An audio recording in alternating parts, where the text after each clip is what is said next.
Let me see. Hold on, family. Like button. Start the poll. Salute to the family. Y'all hit the like button for the old boy when you coming in the door. Just doing my little walk, a little evening walk. Let's see what we got. Outdoor walking. Still kind of tired. A little rested up today. Got to talk to one of my sponsors Thursday. Have a meeting with one of my sponsors Thursday. We have another sponsor. Potentially trying to close this deal on a sponsor out in Philadelphia. Out in Philadelphia, so of all places. Of all places, Philadelphia, so yeah. Shout out, man. Shout out to everybody, man. Shout out to everybody, man. Who here? Who's here? Yeah, FSK. Yeah, I'm getting a walk in, fam. I know I'm gonna do a little job, but my back hurt. I be having lower back issues sometimes. My lower back be hurting. I've been having lower back issues off and on since I was like, probably about 28 years old. And I think it came from, well, you know, I did back yesterday, so I'm sore. I did back and I did legs yesterday. What did I do? Did I do back yesterday? Yeah. Yeah, I did squats. I did squats yesterday. And I did back yesterday and I did triceps. So I did tris, back, and I did squats yesterday. So my lower back kind of like, yeah. You get what I'm saying?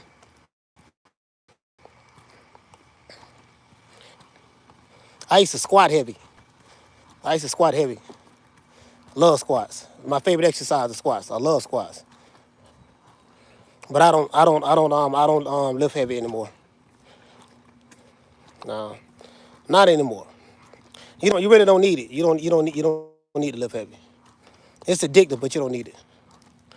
Just do a lot of reps. And that's it. A lot of reps with moderate weight, and you good. Yeah, man. Shout out to Mike. Mike, what's going on, fam?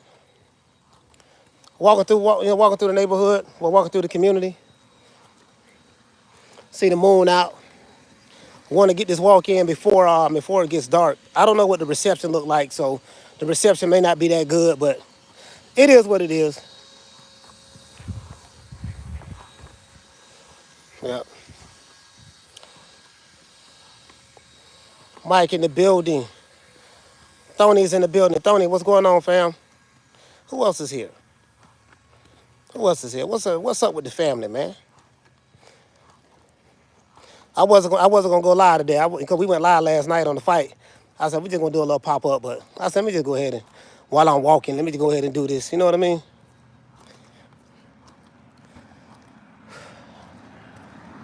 While I'm walking.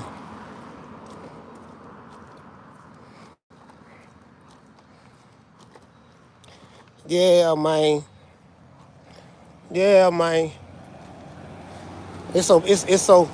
It's so peaceful over here where I'm at. Very peaceful. Very peaceful. I like to walk. What I normally do is sometimes I get my jog out of the way, but then I'll walk. Whether you walk it or I remember Angelo Dundee say, I need for my fighters to run 3 miles a day. He said they need to do 3 miles a day. I don't care how they do it, whether they run it or walk it. They need, as long as they get it. He said 3 miles is all you need. That's it. That's what Angelo Dundee say. You only need 3 miles. Got dudes, I run 5 miles a day. Some people run 5, some people guess it just depends.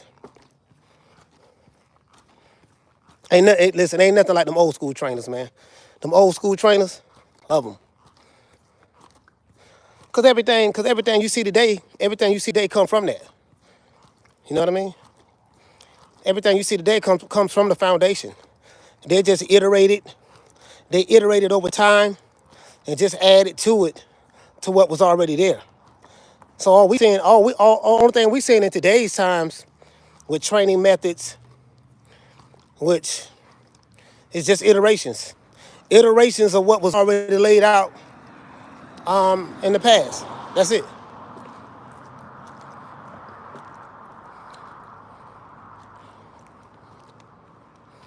Hey, what did it say? Tony say he just got through watching that watching the Bree Norman Jr. interview. Oh, okay. Yep.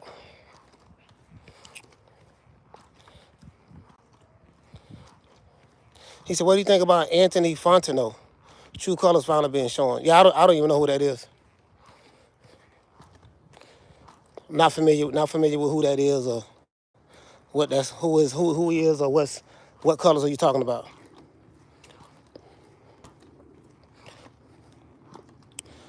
Yeah, man. Kenneth, what's going on? Look at this. Kendall, hey, Kendall Price, what's going on, brother?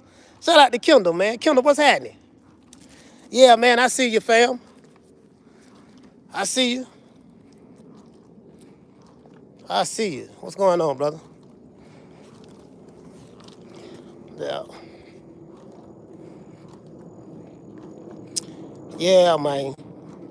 Hey, shout out to Mississippi, man. Mississippi, Rashawn, what's going on, fam? Mississippi in the building. Salute. Shout out to Mississippi, man.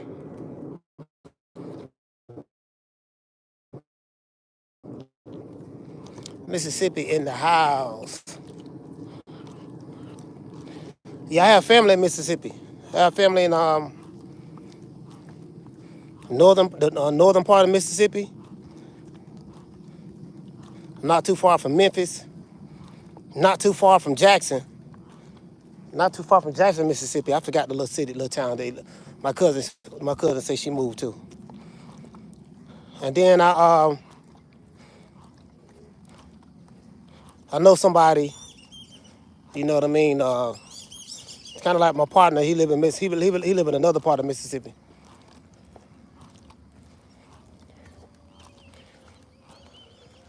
I got pulled by the police in Mississippi a couple of times. Nah, you know what? No, one time. One time. I'm thinking about when I was driving trucks, and my truck broke down in Mississippi, a little town. But yeah, I got pulled. How you doing? I got pulled over in Mississippi at a hotel. What's the name of that town I was in? I had Freeway Ricky Ross was with me too. Me, him, Echo, which is his manager, Echo. Big G. Big G lives in Mississippi, but damn, I forgot the name of the damn. My bad. I mean, I forgot the name of the town, bro. Man, it was a comedy event I was at. I gotta go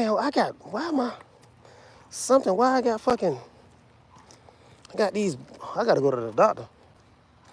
I think I done broke out. I think something done bit me, bro. Bit me on my arm. Yep.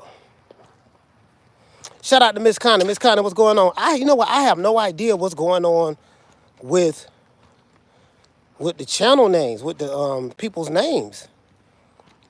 I don't get it. I really don't get it. Really don't get it.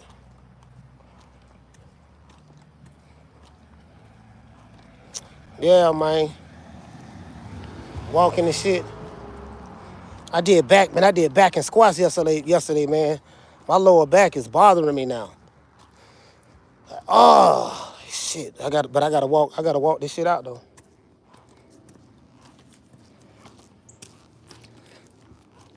You gotta walk it out. Should I go this way or should I go that way? I don't know. Nah, I'll probably smoke later. C Brand, what's going on, fam? Duval is in the building. Duval County.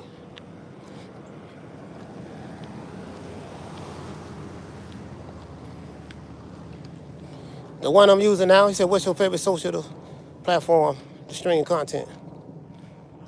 I really don't have a favorite, to be honest with you. Don't have a favorite. I know I have a lot of things I'm doing. We finna go to another level. That I do know. Working on that right now, so Like I said, I have a sponsor that I have a meeting with Thursday, and right now we just going as sponsors. That's it. Corporate sponsors. That's it. That's all we doing right now. I kind of like what I like about what we do. What we do is outside of the realm of boxing. Like I'm not confined to the gatekeepers of boxing. I don't deal with no gatekeepers. Like you have gatekeepers in boxing on social media as it relates to YouTube channels and other platforms. And then you have gatekeepers in the sport of boxing. I say this. You have the gatekeepers in media. You have gatekeepers in media, which I'm on the outside realm of those guys. So, I'm not affiliated with nobody in the mainstream media or bigger platforms than mine. Have no affiliation with them. You get what I'm saying? Like I'm 100% independent, so there's really nothing nobody can really do to. I mean, they can try to fuck with me, but I'm not dependent on anybody. See, that's the thing. See, when you dependent on people, what happens is they control how far you go. You get what I'm saying? Yeah, when you dependent on people, they control how far you go. They control your growth, whether you grow or not. You know, you know what I mean? Like you got to kiss ass to do certain things in order to make things happen, and you got to be all right and smile and skin and grin sometimes when you don't feel like it. Me, I don't give a fuck about nobody. I'm team fuck the other side for real. So I'm not on no nigga team. I'm on my team. TMP, True Media Podcast. You get what I'm saying? I don't give a fuck who it is. Promoters, financiers, millionaires, thousandaires. It doesn't matter. It doesn't matter who you is. To me, you get what I'm saying? Because I determine my own success. I know that. The success gonna come through hard work and talent. Hard work, discipline, and talent. That's how it works. Shout out to Miss Connie. Shout out to Miss Connie. Legacy, salute to you, fam.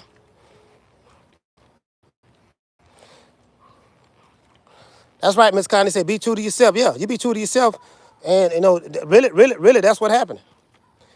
If you guess what? If you coming to my channel, you asking me where I'm from, just keep watching my channel then. I know you knew, asking me where I'm from. Cause that's a dumb question. But you new here, so just keep watching. As long as you act right, do what you're supposed to do, you'll be all right. You get out of line, we got a place called the Block Party we like sending people to. I got over 500 people that's at the Block Party right now, about 600, and they looking for new guests. So if you want to join them, just let me know. We don't mind. Gwen ISP ain't here, but I still got some shooters on deck. Trust me. Hey, what you say, Rashawn? He don't know. He can't know. No, he don't know.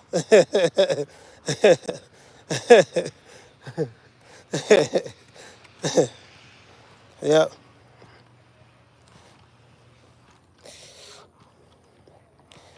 Yeah, Miss Connie. Detail the truth. What's going on, brother? Yeah, man. Oh, but riding on this golf cart. Everybody got a damn golf cart over here.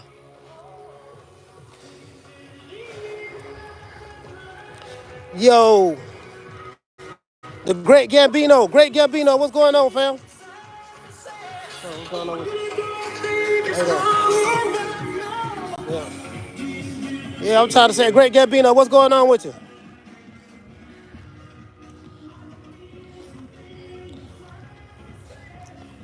So you can play golf. I'm happy for you. Hey, what they say? That's a trend, coach. Trending here too. Hey, what's the trend? What's that? Hey, Miss Connie, what's that? Hold on. What's the trend? JRD, salute, fam. What's the trend?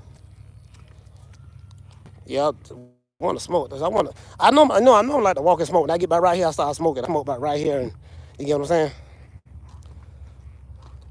Oh, you say drive around on the golf cart? Oh, okay, yeah. Yeah, they do that. They do that over here. Everybody have their own golf cart for the most part. Driving their kid, because we have a school over here as well. In this I live in a subdivision, so we have a school over here as well. Um, Everybody drive their kids to school, come pick them up. Like you got real soccer moms over here. Soccer moms, soccer dads. A lot of retired military over here as well. Law enforcement, because a lot of people retire from the military, then they get involved in law enforcement. You know what I'm saying? So from local, state to federal. You know, real safe over these fights. I don't listen to them. That's the thing. Like if you watch any fight party that I do, I don't know if they're biased or not because I don't listen to it. I don't have the comment. I don't have the I don't have the I don't have the volume up. So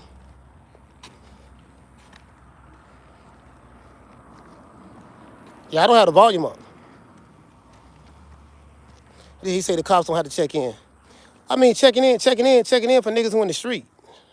I guess that's a street nigga thing, so to be honest with you, fam, the shit is hilarious to me because you got a nigga that's in the feds right now for extorting people for that check-in shit. What's the name? Big U out of LA? And he ended up checking in to the police. So what does that tell you? You get what I'm saying? The nigga who want people to check in with him when they come to LA, come to a city that he don't own, was forced to check in with the authorities. You can't make this shit up. The nigga who made everybody else check in, or wanted everybody else to check in, he was forced to check in. So go back to what I say. Niggas scared of white folks. When the white folks come around, the white folks run. When the white folks come around, niggas act accordingly. Those are the facts. Take that how you want to take it.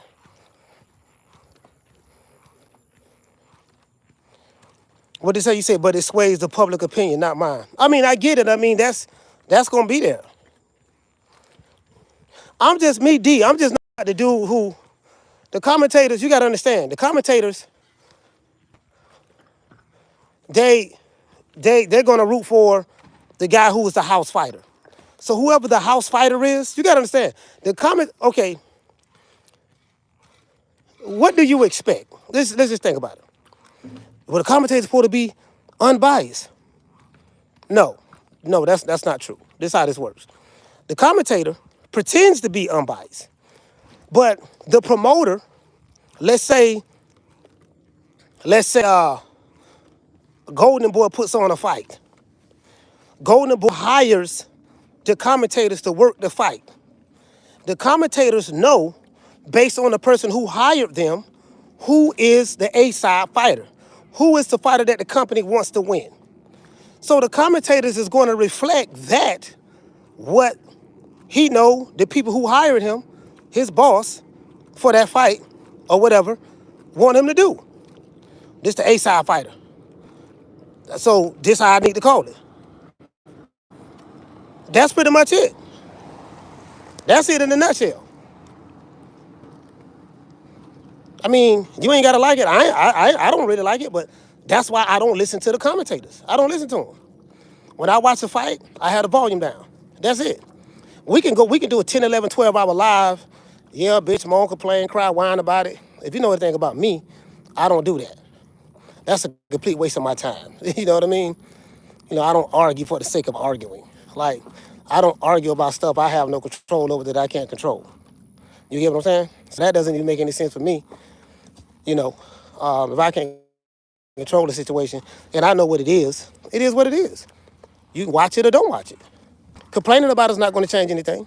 If you can watch 100 fights, you're going to find 100 things that you don't like and going to complain about. Guess what you're going to be able to do about it? Nothing. Simple as that.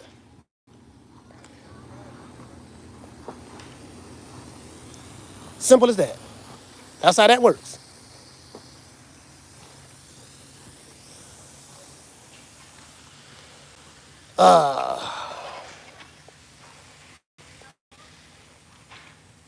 Salute, fam. 504, salute.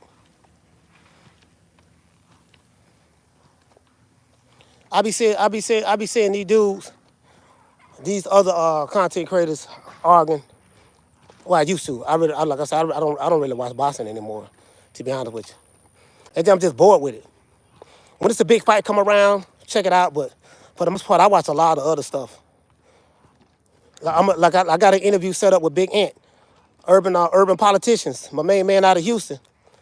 You know what I mean? Like I rock with a lot of dudes that's not even in boxing, and we talk on the phone and stuff. So I'm gonna start interviewing other guys, non-boxing.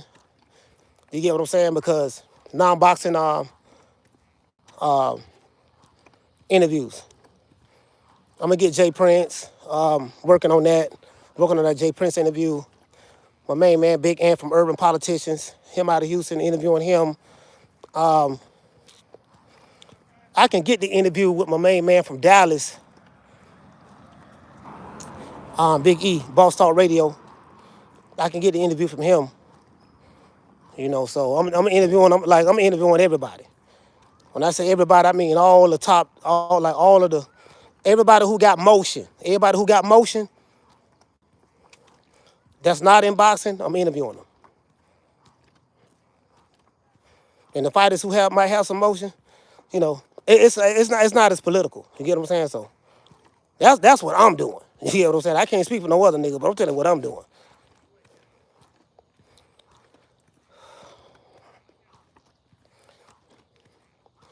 What it say? He say just like marchers get big legs, but they make no changes in the quality of their life. Nah. Then a lot of these marches are not organic marches. These are bought and paid for marches. They have people who they pay that to just go to a city and start some shit. You know what I mean? You think it's a legitimate protest? Nah. This is backed by political parties, one political party in particular. you know, some shit happened. They pay their provocateurs to go form a crowd. They be busting them in from different cities, different states, busting them, form a crowd and tear some shit up, burn the city down and whatever. Then they leave. And the natives right there left to deal with the ashes. But that's all that is. Ain't nothing organic. Nothing organic at all.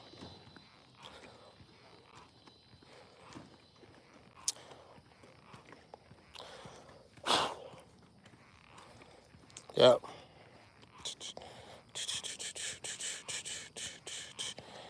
Yep. They come to your city, burn your shit down, and that's it. And leave. They don't get arrested, they don't go to jail, nothing happen. You ever ask yourself why? Yeah.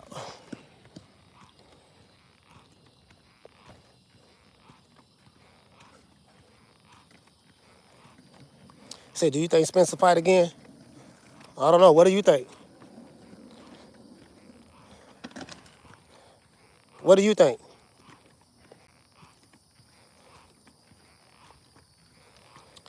Uh, he said no. Okay. He hasn't fought. He hasn't fought since he got beat by Crawford. So who knows? He say Solo retained his WWE United States title. Solo. Oh yeah, Solo did. Yeah, Solo did retain it. Oh, against Jacob Fatu. Oh man, hey there, right there. Yeah, man. Doggone. Hey, I be on that WWE heavy. Jacob Fatu. That's my favorite wrestler right now. Jacob Fatu, man. That's my favorite wrestler. Oh, should I do one more block? Oh, should I do one more? I probably should go around. I probably should stop. Let me stop. Let me go around. Let me go back around that way. That's what I'm gonna do. Go back around. I'll go back around this other way. Yeah, doggone. Yeah, Jacob part two. Yeah, man. That's that. Hey, SP got beats. What's going on? Yeah, I'm messing with the WWE heavy, man. Heavy. I'm gonna start diversifying. I'm gonna start diversifying some stuff. You get what I'm saying? I think we need to start diversifying some things. You know, we had the boxing night, but then I need to start doing some other stuff. Now we did go live before on bare knuckle boxing. We went live on bare knuckle before bare knuckle. That was like, hey, we had fun on that night. Bare knuckle. I remember we went live for a boxing match, UFC fight, and a bare knuckle match. Was it 3? I think it was 3. I want to say it was 3. It could have been 3. No, you know what happened? This is what happened. We got the boxing right, and then it was boxing and UFC. We went live for boxing and UFC same night. The UFC was lit. The boxing had ended, and then right when it ended, the UFC main event was getting ready to start. So we went. So I bought that pay-per-view. We went live for that. Then I think a following week, we went live for a bare knuckle. I like bare knuckle boxing. I think Conor McGregor owns the bare knuckle boxing league. I could be wrong, but I think he is the one that owns, or one of the owners of the bare knuckle boxing. That's what I think. Jab Queen, what's going on? I love WWE, man. I love WWE more than I like boxing. To be honest with you, at least you know what I mean. All for real though. It's WWE boxing like number two or 3 right now for me. Yeah, it's like boxing like number 2 or 3 right now for me. So boxing get fun. You know, I remember the conversation I had with Steve Kim. Me and Steve Kim was talking. You know, cause I talk to a lot of these guys all the time. They hit me up and I'll call them. I talk to Steve Kim. I talk to Bud. I talk to Coach Red, Timothy Bradley, Rick Glazier, Carl Moretti, my man Ron Goodall over there at Fight Hype.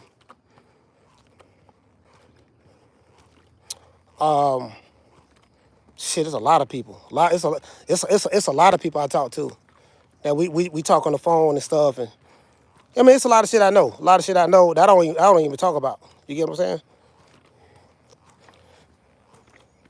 A lot of shit I know I don't even talk about. I know a lot of niggas that be making shit up, just be saying shit. You get what I'm saying? So, I mean, I be knowing for a fact. But it's not my job to try to prove or disprove anything. This YouTube, I get it. I've been doing this shit since January of 2021. I know how this shit go. I know all these niggas. When I say all the niggas, I'm talking about the ones who matter. I don't know all of them, cause there's some on the lower level I don't even know. Don't care to get to know them, but I just know. I know how this game goes, how it's played. You get what I'm saying? So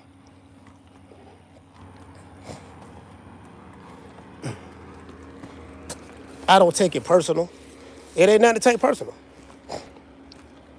And then for people who've been following me for a while, y'all know what we've been through together on this YouTube shit. So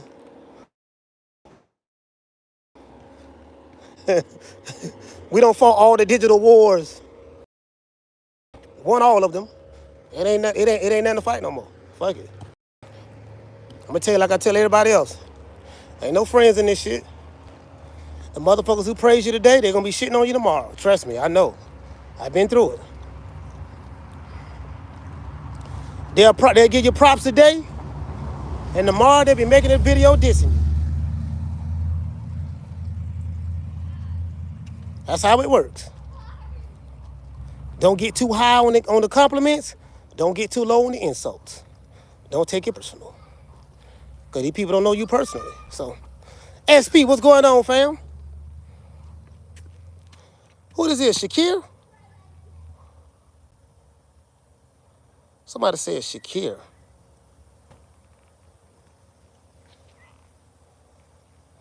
He said if Tank retired, he should join the WWE. I mean, you know what? This is the thing, right? I'm hearing Keyshawn Davis hollering about he retiring and all that stuff there. All these young niggas be hollering about they retire. And guess what? They never retire. Shakur Stevenson said he retired. Teofimo Lopez, he done retired about 2-3 times. Keyshawn saying he retired. Tank saying he done with the game. Ryan Garcia said he retired.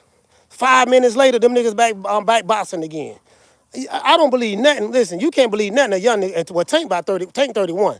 So he 31 years old. So I don't believe nothing a young niggas say. When they talking about, yeah, I retired. Nigga, you ain't been in the game long enough to make enough money. You ain't made enough money to retire. You ain't making that Terrence Crawford money to retire. You ain't making that Canelo money to retire or Anthony Joshua money and nothing like that. You ain't making no money like that. So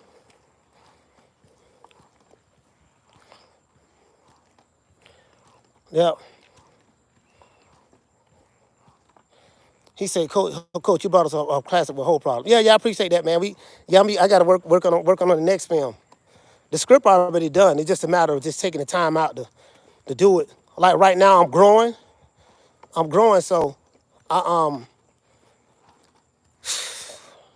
this shit, you know what I mean? Like I gotta put together a hell of a team. Like once you start growing, bro, you can't. It's shit that you used to do by yourself. You can't do by yourself. Once you start growing, you get what I'm saying? So you're gonna have to put together a team. And the team will come to you. Because the people will see what's going on. And I know a lot of people, so from different, I know people in hip hop, I know people, I'm talking about like just even different podcasters, different comedians. You get what I'm saying? Like the Bubba Dubs, damn, what's the other comedian? What's the other comedian, man, I be talking to?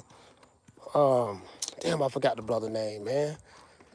Oh, I forgot the brother name. I forgot the dude's name, bro, but like a lot of the big podcasters that's in hip hop, they'll cover hip hop and cover stuff like the Diddy trial and stuff like that. Like a lot of us talk on the phone. I'm gonna start interviewing a lot of those guys, so you know. I like good content. Good content is good content.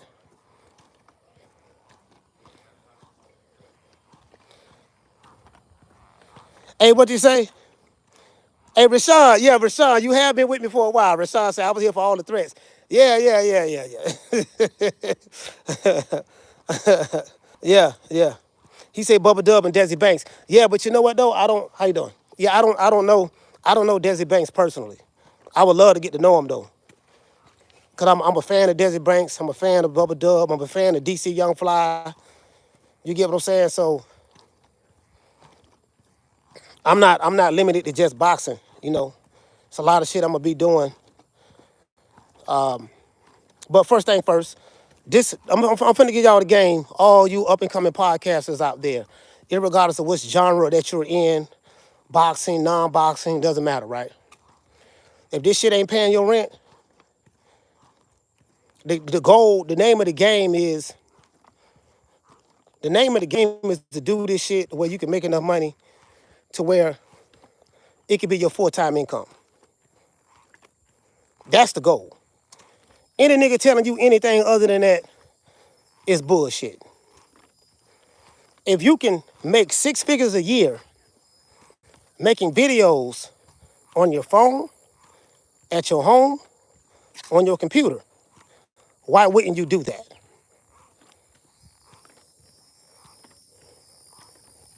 That's the name of the game. And once you figure that out, then that's when the level of professionalism comes. Niggas don't know how to. It's a science to this shit. You gotta know how to grow. You have to know how to grow. You gotta know how to grow, bro. You gotta know how to grow. You know, if you're gonna do this shit, I'm gonna tell like my mentor told me. He said, if you're gonna do this shit, do it. because I made over $350,000 last year. And it all started from this. I didn't make it all on here, but this was the byproduct. See, and another thing too, right? Don't be chasing the money. The money is going to come. The money is a byproduct of the work. You're going to get the money. The money, in the beginning, when you first start doing this, you ain't going to make a dime. I'm going to tell you that right now. I made over 6 figures last year. You ain't going to make a dime when you first start doing this. Because you're going to be learning shit, trying to figure it out. You got to iterate. You got to iterate. You got to iterate. Keep iterating. You get what I'm saying? Yeah, but, but nah, you just got to keep. Again, this is only for those who want to do this. This ain't for everybody. Everybody can't do this. You get what I'm saying? I'll sit right here. Oh, matter of fact, let me go in the house. My bad, it's dark out here. Go in the house, shit.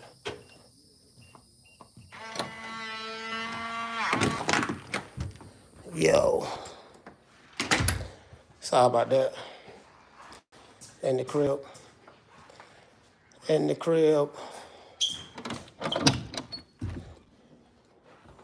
Y'all bear with me one moment. Oh, that's what my mentor told me. He said, Malachi, look, let me tell you something, bro. If you're gonna do this shit, do this shit. A brother told me that. And I tell y'all who he is. His name is Roberto Blake. I want to show y'all something. Y'all see this? That right there. This right here. Yeah. Y'all need to get that.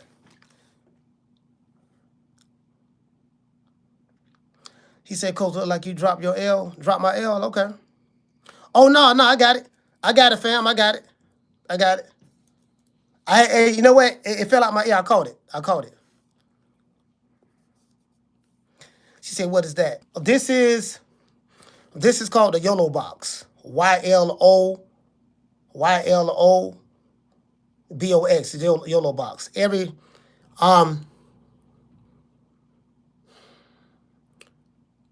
major news outlet have these things.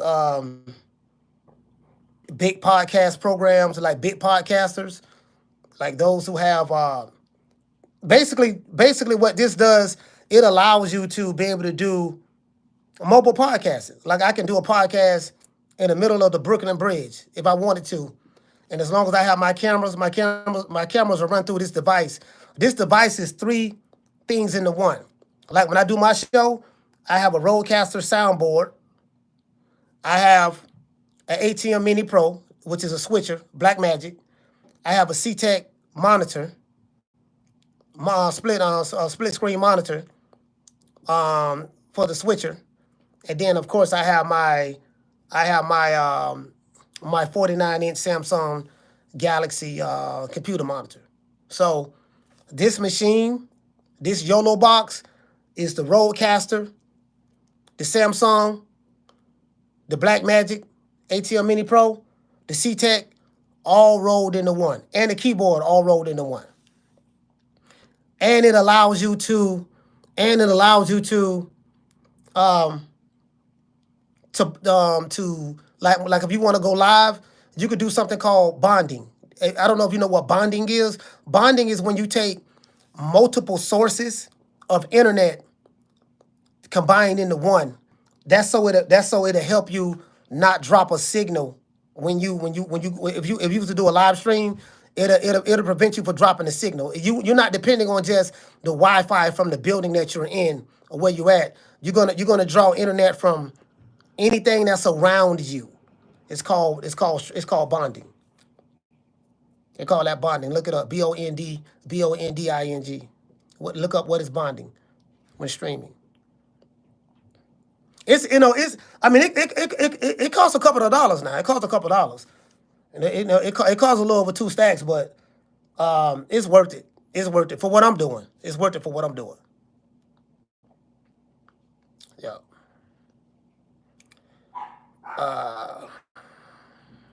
Yeah, it's worth it for what I'm doing. Hold on, let me y'all bear with me one moment. Let me shit. I gotta put this on the board. Y'all bear with me one moment. Hold on. Yeah. Y'all hold on, bear with me. All right, my bad. Bear with me. Put this shit up. All right, cool. I had to put this on the Hey, what did he say? He say, Tank, you think Tank Davis ever fight again? Yeah, he'll fight again. More brains. To be honest with you, bro, I really don't care. If he fight again, good. If he don't fight again, good. I really don't care, bro. I'm not into that nigga like that. You know, to be honest with you. It ain't a fighter that's boxing today that I'm really into like that, to be fair. It's not one of them. Whatever Tank decide to do, I really don't give a damn. I be seeing niggas arguing and yelling and screaming about Tank right now to this day. They never met him. Never met the guy. Arguing and screaming, yelling and screaming from the apartment about nothing. About some shit they think they know. And you know what? Niggas be wrong so much on this. They be wrong so much on this shit. I just sit back like, yeah, nigga, whatever. Yeah. Oh, look like somebody got blocked. Who got blocked? Casino, you got your one, huh? Hey, Casino got a one. Create another account. I know you will. Casino got a one. My dog. He said, Coach, you should get Charleston White, crazy ass, on the talk about boxing by Bill Haney. Hey, you know what? I gotta pay Charleston White. I gotta figure out what his race is. That video go viral. If I get Charleston White, it'll do great numbers. It'll do great numbers. Charleston White charged. See, this is the thing y'all don't know, right? This is the podcasting game in a nutshell. Once you build your brand up, once you become some type of notoriety out on social media, like a Charleston White or whatever the case may be, or let's say a Gene Deal or somebody around that range, right? How they make money on the when they doing all these interviews, they get paid. It ain't like YouTube. It ain't like this shit here in boxing. Hey man, come on my panel, man, so we can talk. Nah, you ain't. That's why you ain't gonna never get no. See, all these pro Tank Davis YouTube channels, Tank can never come on your channel. You can pledge your love to him all you want. He'll never come on your channel. Devin Haney will never come on these pro Devin Haney channels. Bill will come on there, but they won't because y'all don't understand the business of it. These dudes these dudes that's of a certain stature. They're not going on programs for free like that. Like now, unless you a big platform like a Club Shay Shay or whatever, someone like a Kevin Hart to come on there, or Kevin Hart to get paid to come on there. You know what I mean? Just depends on how they got it worked out or whatever. When people go see Vlad TV, Vlad pay people to come on. He pay people to come on. You get what I'm saying? So you got to have a budget for that. You got to have a budget for that. So when you, like someone like a Charleston White probably charging like,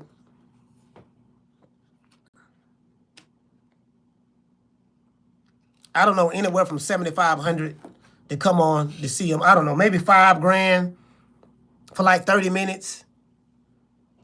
And it depends on what the relationship like. Like him and Say Cheese, like Say Cheese, pay him.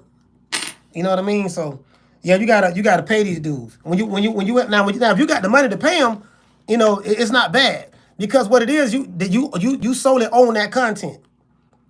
So you solely own that content. So if you pay the dude, you'll make that money back because I know how YouTube works. You're going to get AdSense revenue from it. You're going to, if you have a long form content, if the interview is an hour or an hour and a half, then you can break that up in 20-minute increments, 10-minute increments, like Vlad TV do, and he's dropping videos every 7 minutes at a time. He'll drop like episode 1, episode 2, or part 3, part 4, part 5, part 10 of the interview.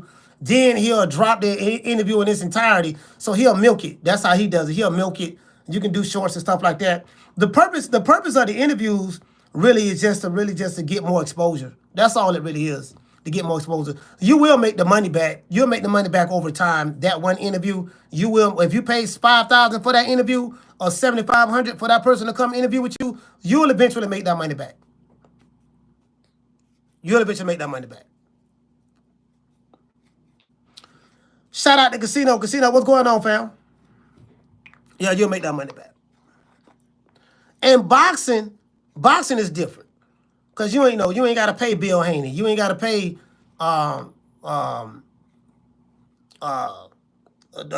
certain fighters and stuff like that. Certain fighters, you ain't got to pay. Like me, I've never paid for anybody to come on the platform. Never.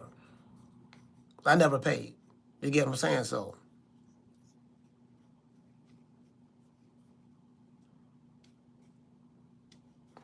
In boxing, it's all about relationships too. That's why relationships are very important. Because if you build relationships over a period of time, then you will have people who will come out. Like to this day, the biggest interview that I've done thus far, and it wasn't even a sit-down interview, it was over the phone. It was Timothy Bradley. I got an interview with Timothy Bradley to where, hell, we did over like 250,000 views, something like that. Yep. About 250,000 views, something like that. I got a couple of interviews with Timothy Bradley. Just him calling the show without his face even being shown. Tim Bradley. Yeah. Facts. I got some with Anthony Peterson. Me and Ant got over 100,000. I'm finna get my main man, Big Ant, the spokesman from Urban Politicians. Me and him met up in Houston, and when I was in Houston, we met him for the first time. And it's amazing because I watch his content. I like Big Ant. And I just spoke to him today, man. He said, man, look, I'm gonna hit you up later on in the week. Just remind me, call me, man. I want to come on your show, man, and we do an interview. I ain't gonna charge you nothing. I spoke to him today. So I ain't gonna charge you nothing, bro. You know what I mean? I fuss with you. You know what I mean? So he said, get Bernie the box on. Yeah, I can get Bernie. Yeah, I can get Bernie. I can get Bernie on anytime. I get Bernie on anytime, man. Bernie, that's my guy. That whole Crawford team, I rock with that whole Crawford team, man. They're my guys, man. I fuss with them. They show me nothing but love. You get what I'm saying? Especially Bud. Bud showed me a lot of love. Bud and Bomac. Bud and Bomac for real. Bud and Bomac for real showed me a lot of love. Like, you know what I mean? Like, honestly. The whole team do, to be honest with you. The whole team do, but them two in particular, yeah. He said, Jab Queen said, what's a good way to get some interviews? Reach out to the people. Reach out to the people. Continue to be consistent with your content. You want to have a good brand. You got to understand, like, people want to know, like my advice is don't be like these YouTube niggas. Don't be like the nigga who, okay, I'm going to get you on the show, and then once I get you on the show, I'm finna cook you. Don't do it like how H Money to do it, or Southpaw, or whatever. Like, a lot of the black YouTube channels, the one thing that they lack was professionalism. They lack professionalism when it comes to doing interviews. Like, if you look at any interview I've done, probably even with the Mama Holyfield situation, like, I kept my composure until I couldn't anymore, because he kind of like got a little disrespectful, you know what I mean, for me. But for the most part, when I do interviews, I don't let my personal feelings get in the way of asking the questions or doing the interview. I don't do ambush journalism. I'm not the nigga, I'm finna put these niggas on blast. Like, that's hood ghetto shit. You get what I'm saying? And then a lot of these niggas, there's a difference. See, there's a difference between having a brand and then being a nigga with a YouTube channel. It's a difference. It's a big difference. And so my advice to you would be, Continue to do what you're doing. Please know that when people, if you reach out for people to do interviews, they're gonna do their research on you. They're gonna look your channel up. They're gonna see what type of content you have, and then they'll make that decision on whether they want to come in there and mess with you or not. That's pretty much it.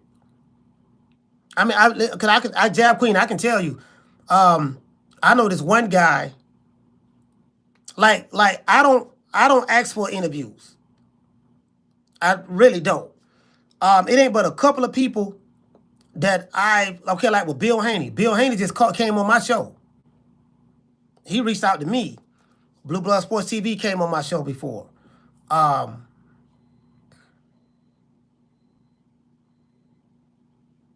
Steve Kim.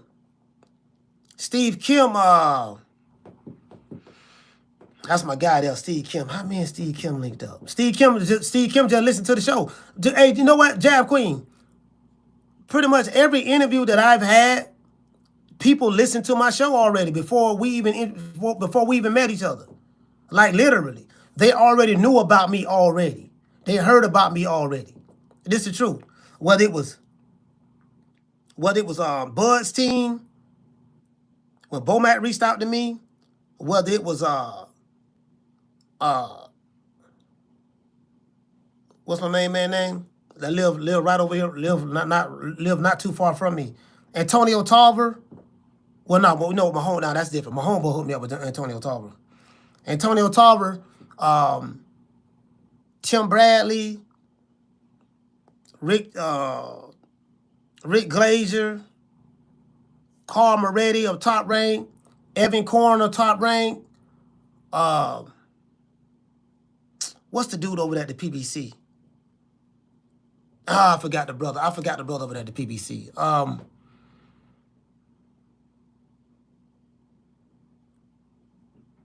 And then there was some people that didn't know me that I got interviews from. Like I got interviews from Joe Goosen when I was in LA. At his gym. This is right before Ryan Garcia fought Tank Davis. Buddy McGirt, Tommy Brooks. I got Tommy Brooks interview through Major Key Boxing. Shout out to Major Key Boxing in Orlando. Major Key Boxing did that. I got Tommy Brooks interview. I got James Toney interview. But then again, you know, that's when, that was years ago, a few years ago, right? But now, where I'm at now, it's like, now it's a lot easier for me to get them if I want them. You know what I mean? But it's just certain people I don't do a lot of reaching out to people, especially fighters. I don't reach out. The reason why I don't like reaching out to fighters is because fighters have a it's hard. It's hard, right, for the fighters because they have people online who attack them every day. Like when I interviewed Bud, and I asked him that question about the people who called him Top Rank, told me this and that, yada, yada, yada. And Bud like, man, I don't give a fuck what they say. You know what I mean? Like, these people don't take care of me. They don't take care of my family. You know, like the nigga got a net worth of 8 figures. He's doing very, very well. Flying around the world in private jets, this and that. Like, these are multi-millionaires. So, me, I never take the position that because I know somebody that I'm a part of their team, because I'm not. I know somebody that means that's, you know, I got all the access to them and I can do this and I can do that. Nah, you know, I treat everybody pretty much the same. I'm not fanned out. I'm not starstruck. You know, but it's probably from where I'm from. Where I'm from, we don't do that. We call that D-Ride. We don't do that. You get what I'm saying? So just continue to do what you're doing, and just understand that people who tell you no today, they may tell you yes tomorrow. But if you ask somebody for an interview, they're gonna look up your channel. And if you're making any kind of content shitting on them or talking bad about them, you can forget it. I can tell you that right now. I can tell you that right now. You know, if you're gonna shit on a nigga, don't ask a nigga who you shit on for an interview. Cause that's kind of being phony. You get what I'm saying? You know you don't like the nigga. You don't fuck with him, so don't, you know. Hey, shout out to what'd you say, Philip? You say shout out to Jaleel Hackett. Yeah, you know what? Jaleel Hackett is very, very smart. You know, I like Jaleel Hackett was very, very intelligent. Him and his dad. Him and his dad. His dad is yeah, his dad. Yeah, I talked to Bernard too. Bernard Hackett, man. Bernard Hackett. I talk to a lot of people. I talk to a lot of people behind the scenes. I talk to a lot of people behind the scenes. A lot of people. A lot of people behind the scenes. I do. Like they really fuck with me. They'll call me and tell me, yeah, man, we fucking with you, boy. Like, nigga, you crazy. Man, you funny than the motherfucker, man. We fuck with you, boy. One thing we like about you. And they'll tell me. They'll be like, all of them say the same thing. Look, man, I don't agree with everything you say, but one thing I say about you, boy, you consistent. And we fuck with you. You don't do no ass kissing. You don't do none of that. We fuck with it's like I have like literally 10, 15 different people who call me, inbox, and who tell me that. And I don't even, you know what I mean? I don't ask them for nothing. He said, yo, coach, what's up with you and Gray? Hey, man, hey, you know what? Herb, I ain't heard from Gray in a minute, man. Hold on. What the phone? Let me see. Oh, I ain't heard from Gray. Let me call Gray, man. I ain't heard from Gray in a minute. Damn. Oh, no, I got the other phone right here. Oh, Gray at? Oh, DC Gray, man. Yeah, I ain't heard from Gray in a minute, man. Listen, if I call him, if he answer the phone, I need to call and check on him, though, man. Because, Gray 72, so I just need to call and check on him, make sure he all right. Hey, that's one thing about me. I'm good at reaching out, checking on people. I used to be better at it with my family. Call my family, check on them, hey, man, cuz, how you doing? Auntie, how you doing? This and that. But my family, everybody cool. All of us cool, but we not as close. Like it changed. Like from when I was growing up, my family was real close. But then the matriarchs passed away. My mother passed away. My aunts passed away. My uncles passed away. So all of them are gone now. It's probably only like a couple of aunts alive. That's it. But for the most part, all of them died off. So they had us, and then we had children. So our children, they don't know about that closeness, that bond, you know what I mean? It's just different. So, but yeah, I'm good at that. I reach out to people from time to time, just check on them, make sure they're good. You know what I mean? Say, please give your thoughts on Clarissa and Ali. What about them? What about Clarissa and Ali?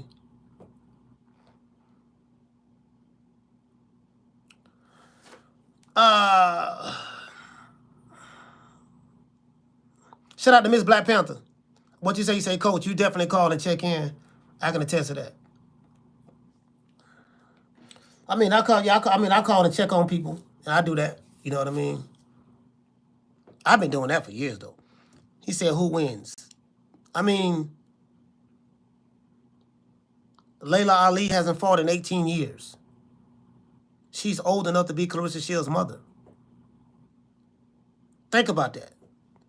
She hasn't had a boxing match in 18 years. She's 48, old enough to be Clarissa Shields' mother. Do you get what I'm saying? Like, why would someone that's an active fighter want to fight a retired fighter? I know why, because of her name. She wants to get the name on there and she said it in the interview. I need her to pass me the torch. She need to pass me the torch. I'm like, you got the torch. What you talking about? You got the torch. Like, why are you reaching back for someone that's a grandmother? Reaching back, you trying to get the grandmother to pass you the torch. That's crazy. Yeah, that's I'm just saying to me that don't make no sense. I mean, it makes sense to her. I get it, but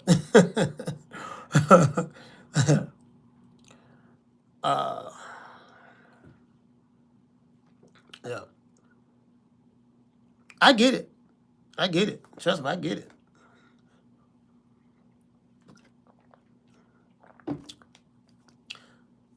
Shout out to Benny. Benny, what's going on, fam? Casino, what the say family say? She don't feel like she got the torch, even though she got it. Yeah, that's crazy. Well, if she don't feel like she has the torch, then that means that that means that there are some insecurities on Clarissa Shields' behalf. She seems very insecure. She seems like she's very insecure. She has some insecurities. I don't think there's nothing that anyone can do to solve that. And I think it's because how she grew up, what she's been through in her life, is the reason why she's just so insecure. There's nothing that no one can do to change that. Like, the only one that can heal that is God. The only one that can heal that is God. You get what I'm saying? That's the only one that can. Clarissa Shields has a net worth of $5 million.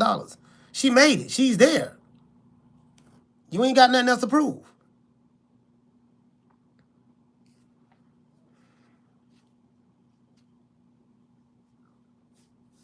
Yeah, you know? So.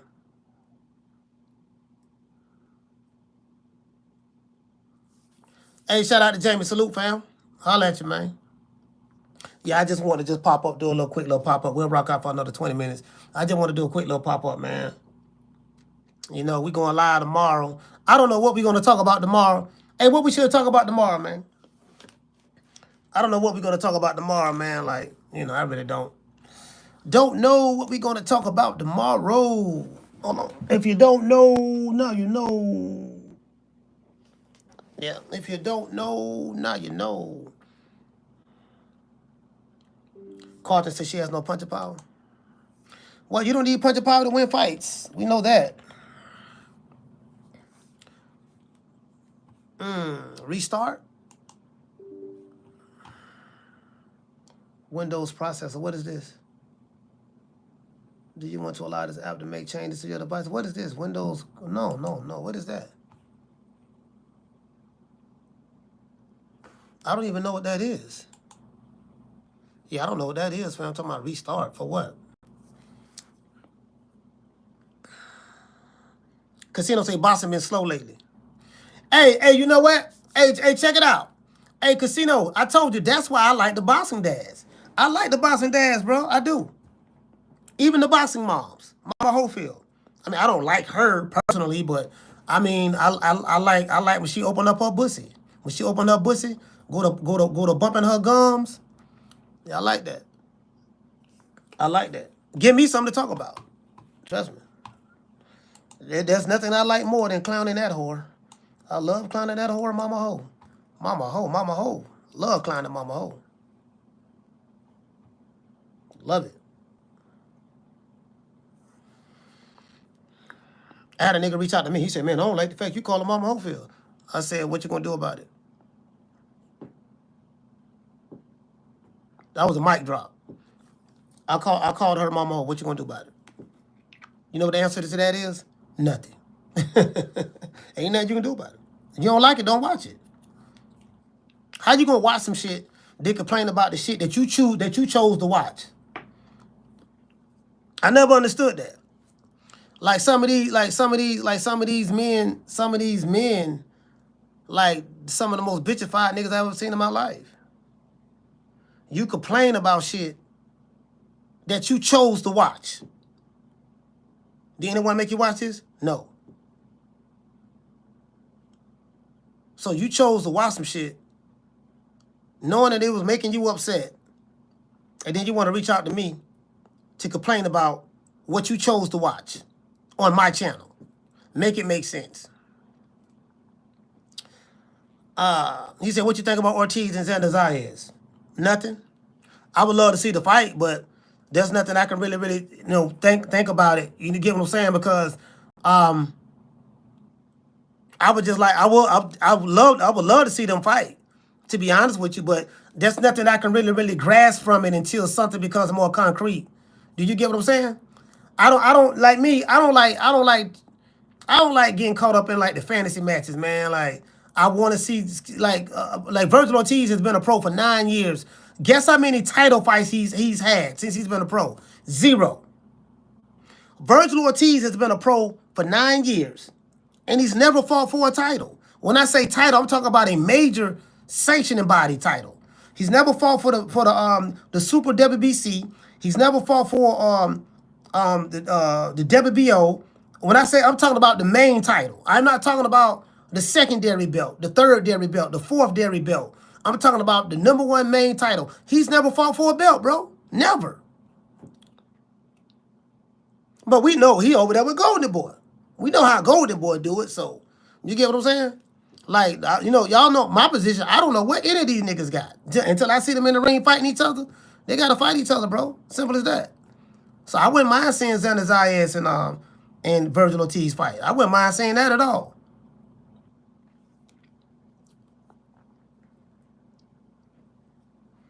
You know what I mean?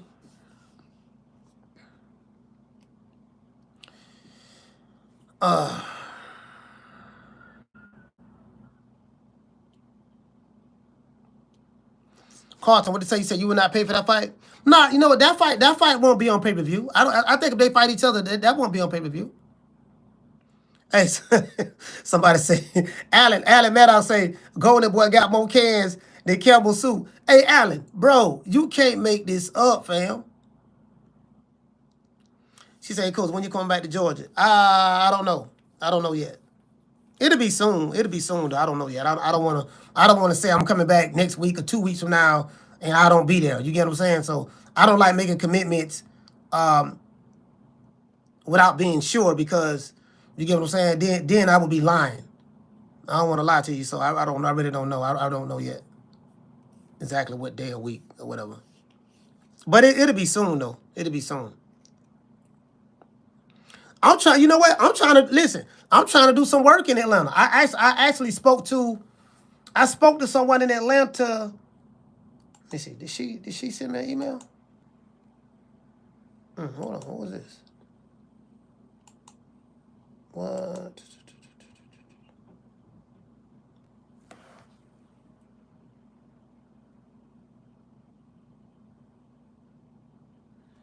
Oh, okay, yeah. So I got a. Wait, hold on. Did I?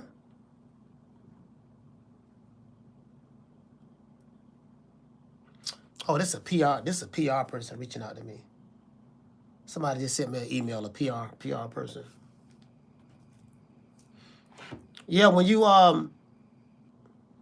like when you start like when you take, okay, I'm gonna tell y'all something. Like my main man Casino got motion going on Facebook, you know, with the dogs. Like he trained pit bulls, he trained dogs, right? He got a lot of motion going on with that. Like he can really take that to a whole nother level, you know, in time, you know, because you gotta have the time to do this shit. You gotta have the time to do this shit. You know what I mean? You gotta be real concise on what is it that you want to do and go about it. And but yeah, he can really like once you become an authority into something, it's easy to build from there. And you know what? And I think Casino got numbers. I think he got the numbers to back it up. He got the numbers too. So over there on Facebook, I really don't know how Facebook works. I know about YouTube. I know everything about YouTube. I can tell you anything about YouTube, how it works, you know, how to make money, which niche make the most money, how to get YouTube to work for you. Y'all, a lot of y'all talk about the algorithm. It ain't the algorithm is not a, people talk about algorithm. The algorithm is not a thing. The algorithm is the people. Algorithm is not a thing. It's people. The algorithm is the people. How many people can you attract that's going to be interested in what you have to say on a consistent basis? And once you're able to do that, build a following, then what YouTube does, YouTube AI, their platform, or what y'all like to call the algorithm, starts working for you, and they recommend your videos to strangers, to people who are online searching, looking for the type of content that you make. So when a person go on YouTube and they pull up their channel, and the first thing you see is a boxing channel, you may see Blue Blood, you may see Fagnon, you may see the Boxing Voice or whatever. Because you look at boxing content, that's gonna be the first thing that you're gonna see. That's YouTube recommending their channel to you. That's them promoting you. That's it. And it's based on your actions, based on what you like to look up. If you like looking up crime stuff, you're gonna see a lot of that on your channel. Like it knows what it knows what you like. The algorithm knows what you like. And based on your behavior and your search patterns, That's going to determine what you see on your home feed. It's all based on you. You the algorithm.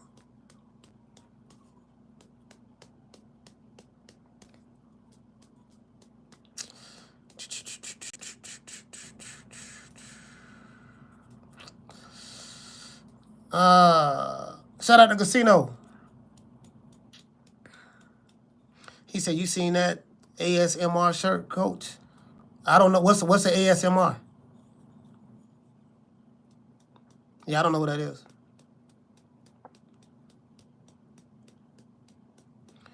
Yes, a lot of different content out there. There's only like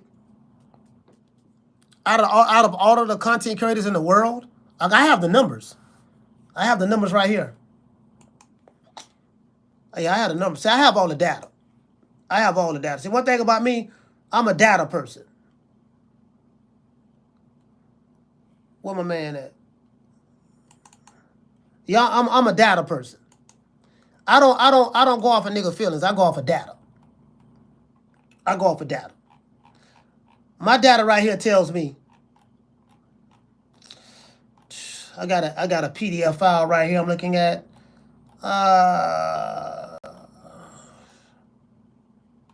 I know how much money you should be making based on how many views. I mean, based on how many, whether you're a nano influencer, micro influencer, mid-tier influencer, macro influencer, or mega influencer. I know exactly the dollar amount you should be making, getting paid. These niggas don't know nothing about this. They don't know nothing about this at all. Nothing. When I say these niggas, I'm talking about the boxer. They don't know nothing about this.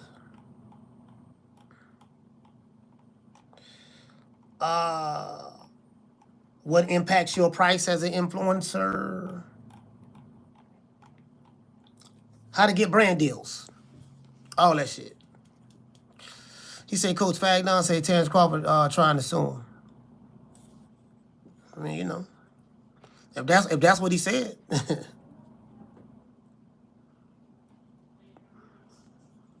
If that's what he said, I mean, you know, I don't give a fuck. I don't give a fuck about Fagnon at all.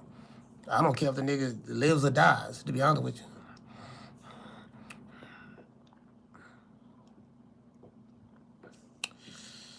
Somebody wants to get blocked. Who this dude is? You been in here trolling?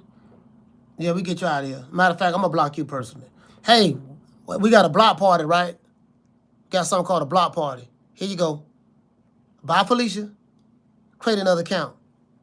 I know you will. We holler at you. Shout out to Daniel. Salute to you, fam. He said that makes it two of us.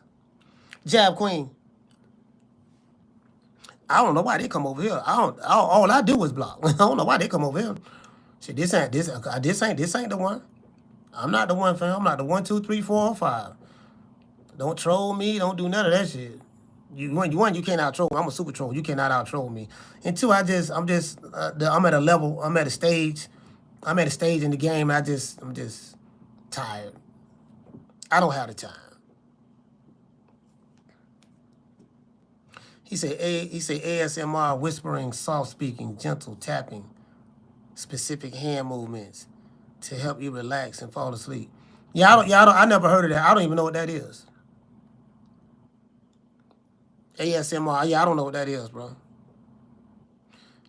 Daniel say they get blocked and come back for more. Yeah, they paying free. They get blocked and come back for more.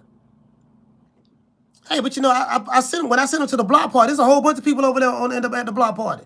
I got over 600 people blocked. So they having fun over there. All of them they partying right now. It's cracking over there. What'd you say? You say yes. ASMR is addictive content.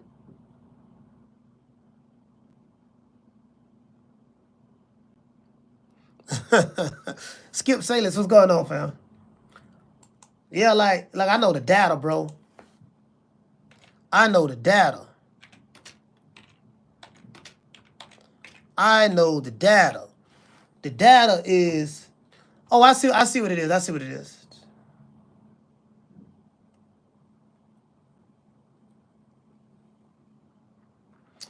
Yeah, I never heard of this. You say ASMR.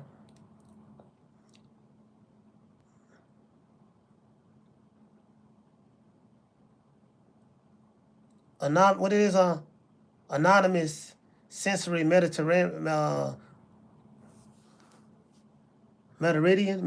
response is a subjective experience characterized by a tingling sensation on the skin and a sense of low-grade euphoria.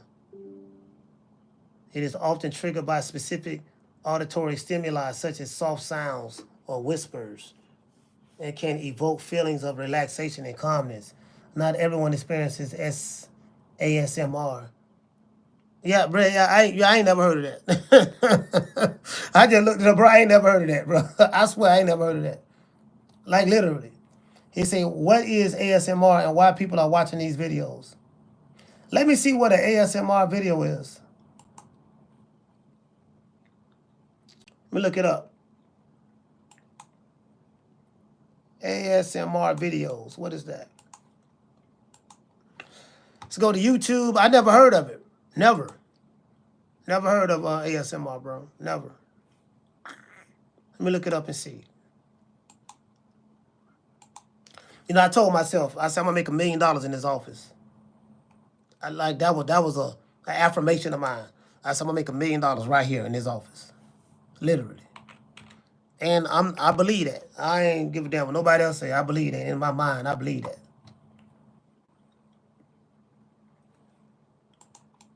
If anybody been watching me for a while, you guys know I don't take orders from niggas. I don't listen to niggas. I do what the fuck I want to do, when I want to do it, how I want to do it, and that's it. That's it. I don't need no affirmation from nobody.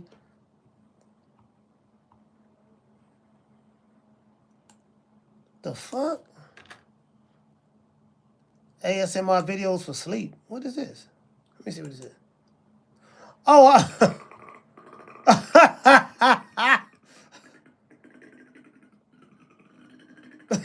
this shit got 36 million views? Bruh, this got 36 million views?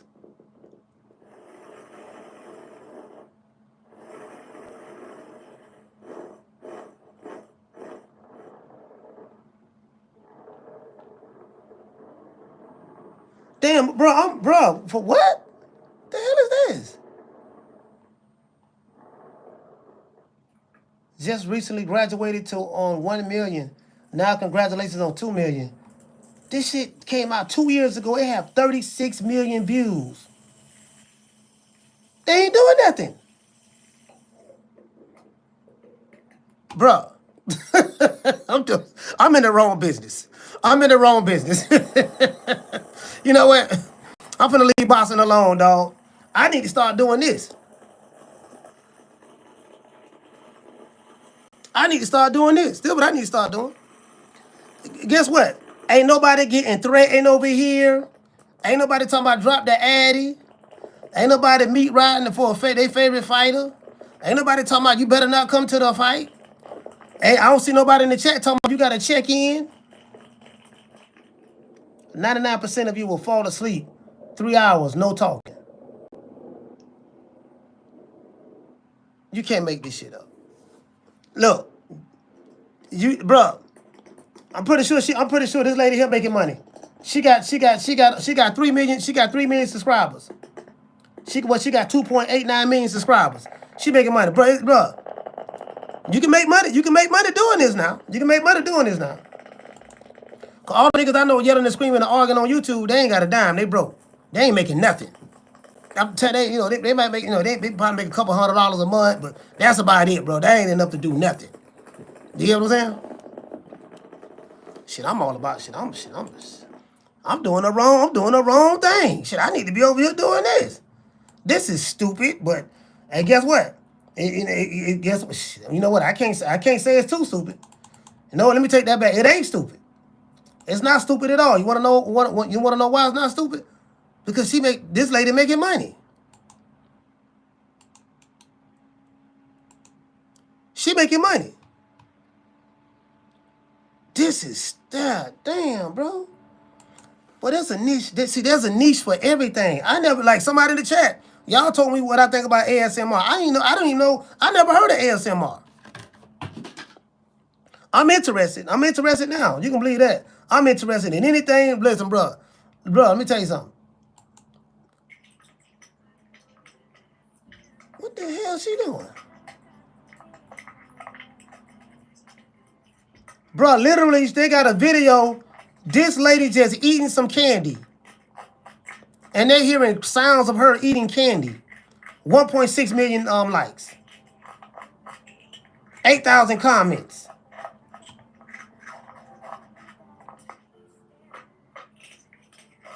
Bro, you can't make this shit up.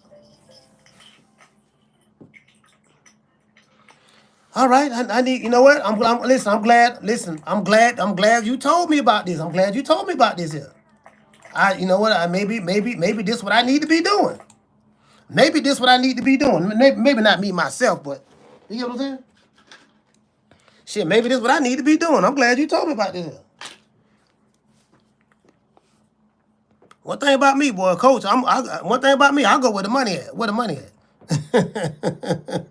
It's simple with me. Where the money at?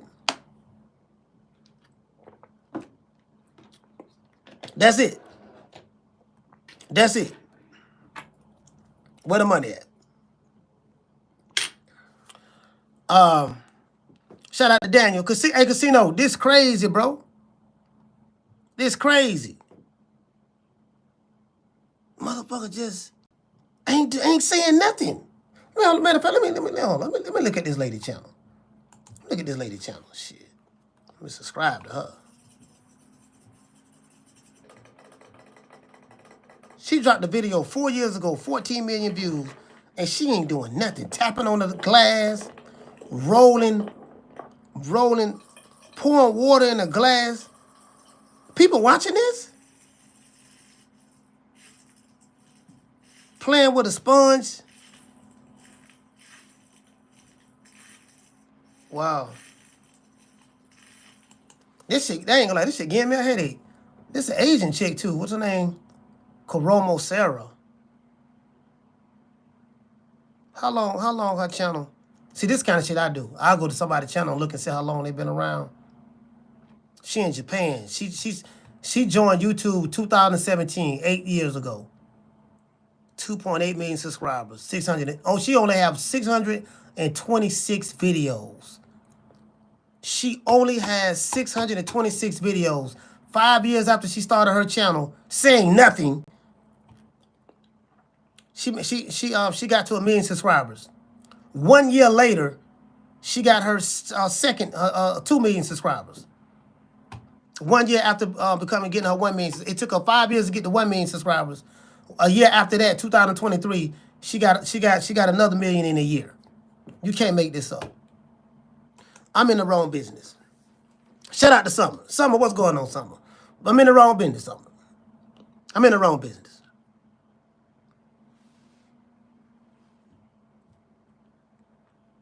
Keys, what you said, you at work? Casino. Got to be more careful. Shout out to Summer. He said ASMR is for the sound, not the video. Yeah, I'm just saying. I get what you're saying, fam. But I'm looking at this video, and this person ain't doing nothing, but they're making sounds many different ways. I'm like, bro, why not just listen to some like me? If I have trouble sleeping, I smoke this, and I take some melatonin, and I listen to the rainfall. I listen to videos where it's just raining, where the rain is falling, where it's a storm outside. I listen to stuff like that, water running and stuff. I listen to that. So basically, what you're saying, this is the same thing. That's the same thing. All right. Hey man, it is what it is, man. Hey, what did you say? He said, I missed your super chat. Alan Meadows, I missed it. Shout out to Alan. He said, Coach, I miss watching Kevin Samuels cook. Yeah, shout out to Alan Meadows, man, for the super chat. Let's see if I missed any more. Yeah, R.I.P. to Kevin Samuels. I used to watch Kevin Samuels all the time. I still watch him. I still watch some of his stuff right now.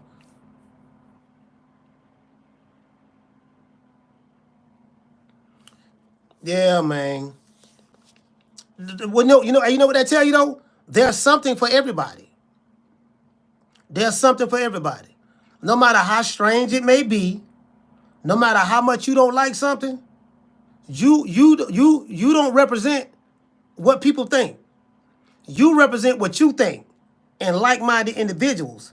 But there's 8 billion people on the planet. There's something for everybody. Let me break this down for y'all. Let me break this down for y'all. This is what my mentor taught me.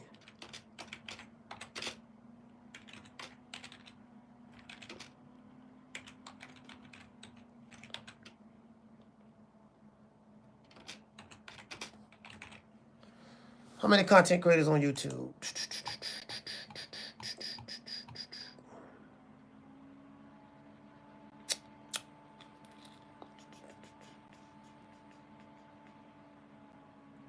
Matter of fact, let me do this. I just put up Chat GPT. I got Chat GPT right here, so I just do it right there. I do Chat GPT. Chat GPT will pull out the information for me. Cause my mentor told me this. Roberto Blake, he told me this. It's like I forgot what he told me. I think it's like 100 million or something like that.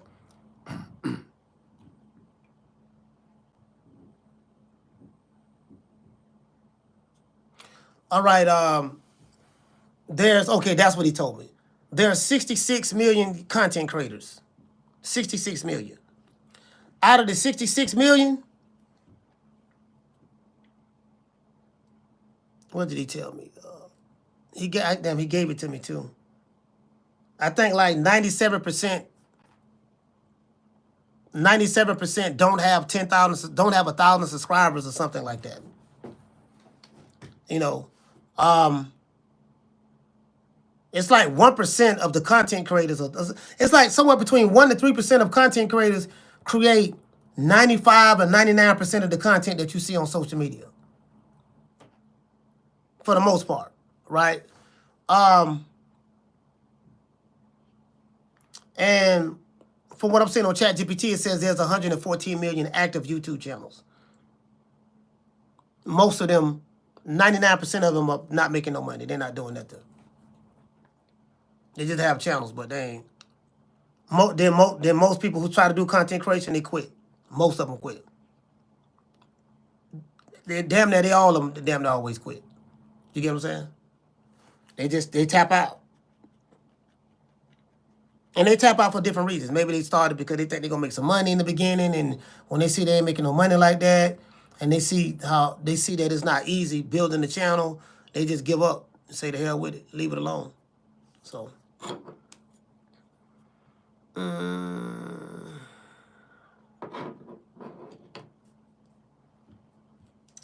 IG, what's going on, fam?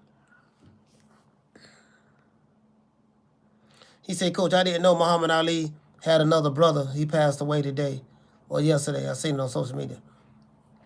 Yeah, I don't. You know what? I don't. Yeah, Ali. Yeah, I don't remember how many brothers Muhammad Ali had, but yeah, he had brothers.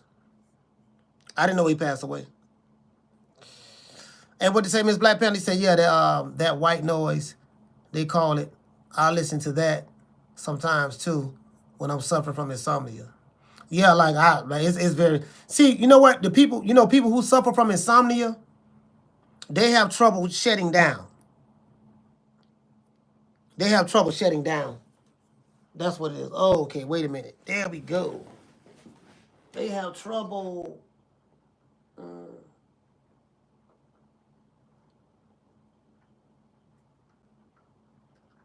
So I got my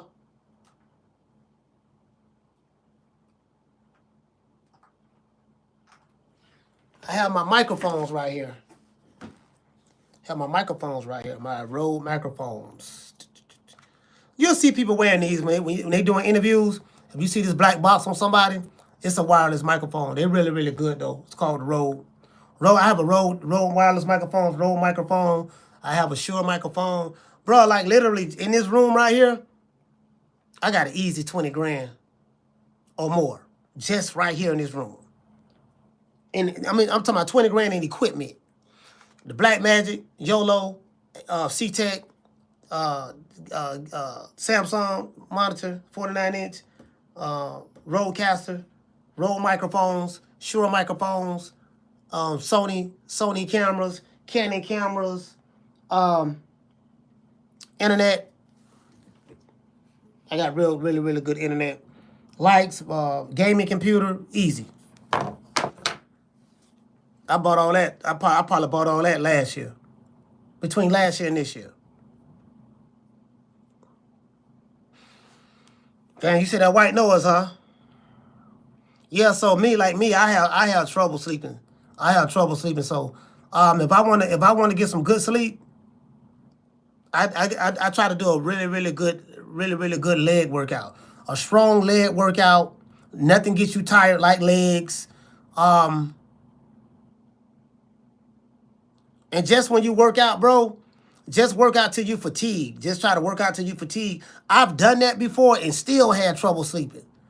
Still, but when you close your eyes, this is another thing that keep people up too. They can't detach themselves away from their phones. They can't detach themselves away from their phones. You be laying down and, oh shit, let me see what's going on Instagram. Damn, okay, damn, I got a YouTube alert. Let me see what's going on. Who somebody just uploaded the video? Oh, hold on, you get what I'm saying? Like they can't detach away. They can't detach from the phones. Literally. And what did say J Cash? He said you gotta reinvest back into the company. Facts. Yo. When I file J Cash, when I file my taxes, I write off everything. But the reason why I write off everything because I'm spending everything back with the company. I'm spending it right back. Everything going back into True Media. Everything going back into my company, True Media. You get what I'm saying? When I file my taxes, I normally file around March or April. Somewhere around there. About March or April next year, right? But probably about February or March. Yeah, like, bro, like, shit. Nigga, hey, listen, man, I'm trying to tell you, man. Amazon coming here every day, bro. Amazon come here every day. Like, literally.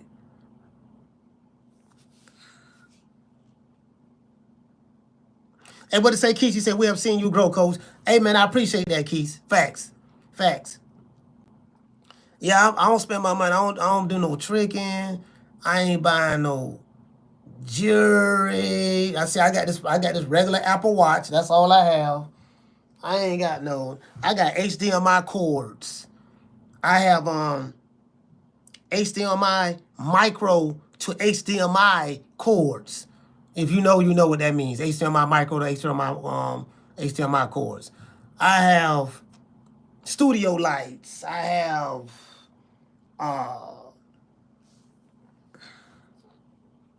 have banners. Man, I don't spend so much money, bro.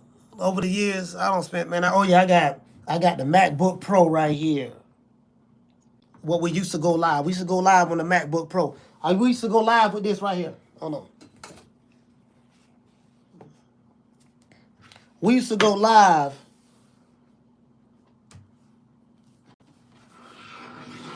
We used to go live on this. I used to do live shows on this computer right here. Before this computer, I had a MacBook Air. I used to go live on the MacBook Air. Like, you can look at my old videos, look at the quality, and look at the videos now. It's night and day. It's night and day. I don't have different kind of webcams. I was learning on the job. I was learning. I was figuring out how to do stuff. You know what I mean? Because nobody taught me how to do it. I learned on my own. Nobody taught me how to do anything. I had to learn this on my own. I didn't have nobody hold my hand and say, no, man, you got to do it like this. And, I didn't have no YouTube channels in boxing. Yeah, man, come on, man. I'm going to help build your channel. None of that. I had to do that shit on my own. No, you know what? No, that's not true. That's not true. I did have people like Major Key Boxing. I used to come on this platform. Major Key liked the way I was growing. So he wanted to add me to his channel. That was cool. Me, him, and Troy. When I first started my channel, I did ended up eventually getting a co-host. A dude out in California used to be my co-host named Shelton. But I've been rocking myself so long. I don't even think I can have a co-host now. I don't think I can have a co-host, to be fair now. Like, I don't know. I've been thinking about it, but I'm like, man, I don't seen everybody who I've seen on YouTube have a co-host one point in time, they end up falling out. It's always something. And I just think it's gonna be the same thing over here. I'm like, man, you know what? Nah, I'm kind of like a one-man show, and I have a strong character, and the people fuck with me. They come to see me, so I'm like, man, if I get somebody on this show, man, they're gonna have to be just as good as me. They're gonna have to be just as good as me. And I'm like, man, I don't know, man. I just think I may just stay Bobby Brown. I may just stay Bobby Brown. I don't need no addition. I like Ralph. I like Ralph. I like Ricky Bell. I like Johnny Gill. Well, Johnny wasn't there at the time. I like all them dudes, but you know,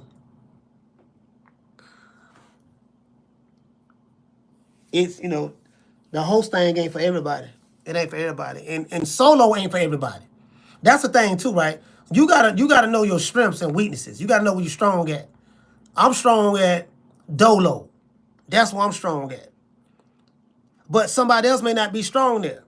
Somebody else may be strong, like with a co-host. And there's nothing. What I'm saying is, there's no wrong way. You got to do what's good for you. You get what I'm saying? There's no wrong way, to be honest with you. There's no wrong way. You know what I mean? Not having the guests come in, nothing wrong with that. I like doing the guest stuff like that, but I'm saying, but every day co-host, I don't know. Because I went through that before.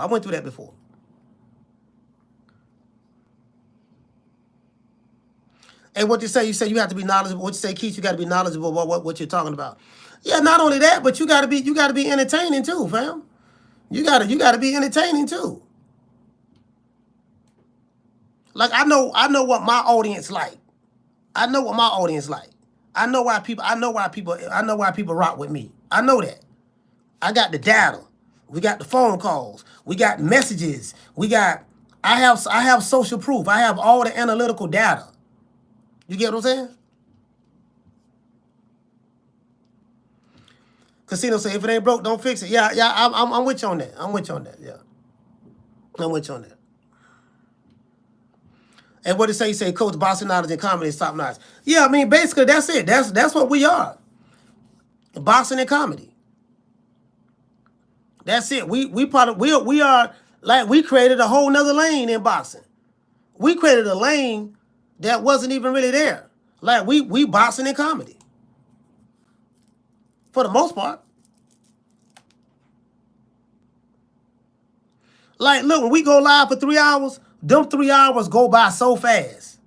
They go by so, I'm like, damn, it's 6 o'clock already? I'm like, bro, the first hour fly by.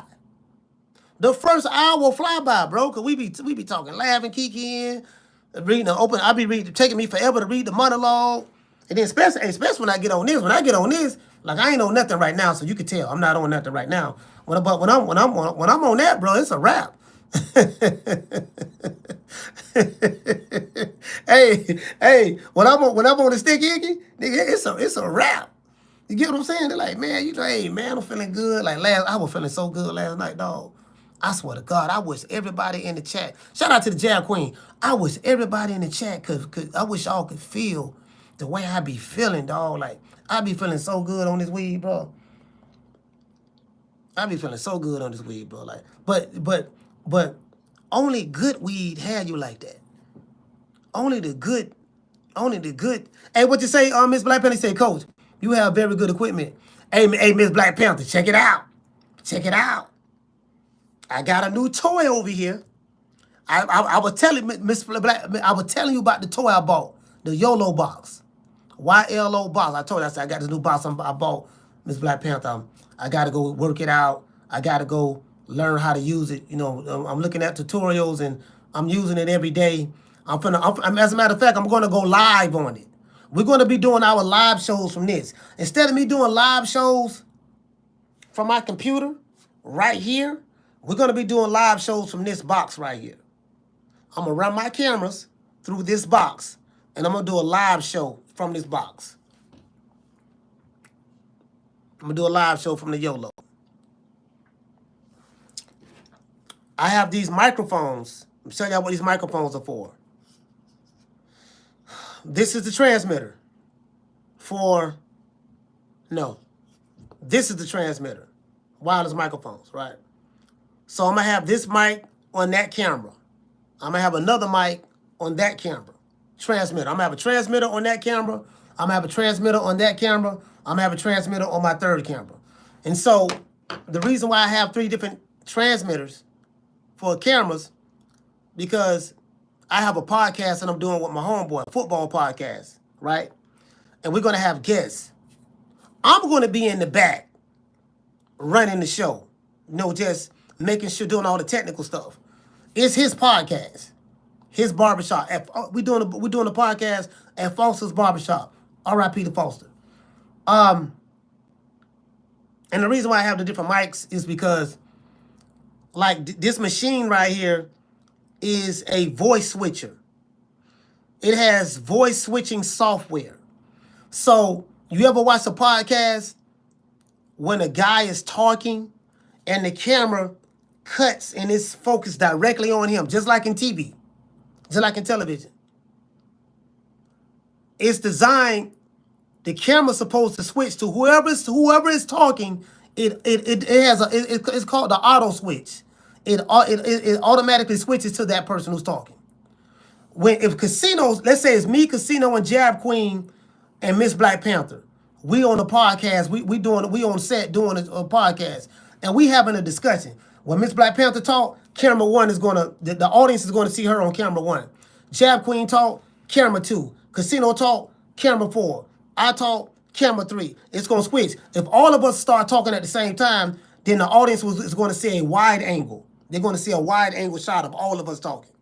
And then whoever talks by themselves is gonna lock in on that one person. That's what everybody gonna see.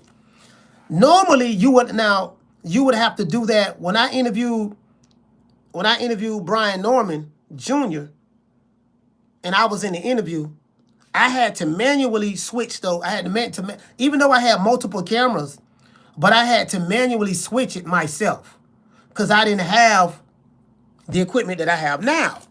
I didn't have the equipment that I have now. I had lapel microphones, but I didn't have this, and I didn't have this, the YOLO box. You get what I'm saying? Next time, if I come to Atlanta, well, when I come back to Atlanta and I do another interview, next time everything is running through this, and I'm a program and I'm gonna tell it. You switch camera angles. Switch camera angles. Anytime I talk, he talk, whoever talk, switch to them. And so then I can take that, once I'm finished with the interview, then, because it's going to be saved to an SD card. Because this box has its own SD card, right? So I'm saving everything to one SD card, or I can save it to an external hard drive. I may have my external hard drive disk on there as well. So I have my external, and I will have everything recorded on there. Then I can take it off of there, upload it to my CapCut, and instead of me switching manually, the interview is going to have everything already there for me. So it's good. You get what I'm saying? Just like that. It makes everything a lot easier. Yeah. Because Keith's Bulldogs. So it makes editing easier. Facts. Keith, spot on. It makes editing a lot easier. I advise anybody, man, if you're serious about podcasting, bruh, you know what, Casino told me this Casino told me this, Keith told me this, Miss Black Panther told me this. They say, Coach, you need to start teaching. You need to do a class on this. Y'all told me this in the beginning of the year to do this. And I'm like, man, y'all, but y'all right, though. I ain't done it yet, dog. I ain't done it yet, man.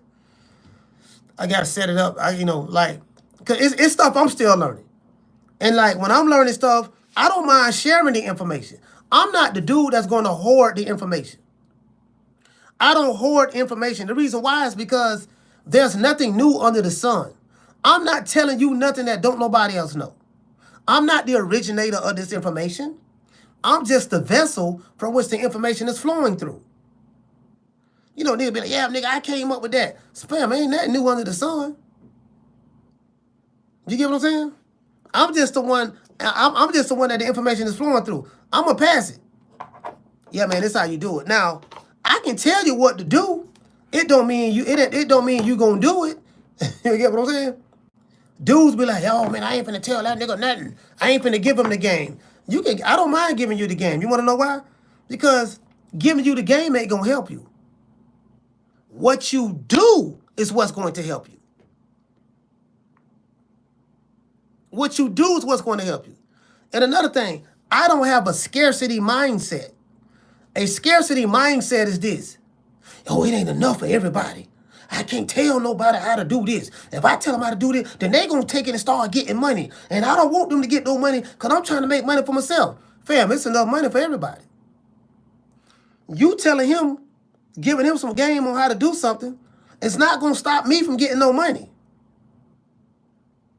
It ain't going to stop me from getting no money. Look, dog, I can tell you everything I got, all my equipment I have. You can look it up on YouTube and find a tutorial with somebody telling you exactly what to buy in order to start a podcast. In order to build an in-house studio. It don't mean you're gonna do it. Shout out to Miss Black Panther. Shout out to Summer in November.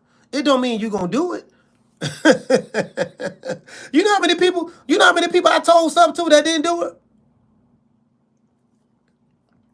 What you say, Casino, you saying everyone isn't listening always, but that one person use the information, that's all that matters. Facts. I heard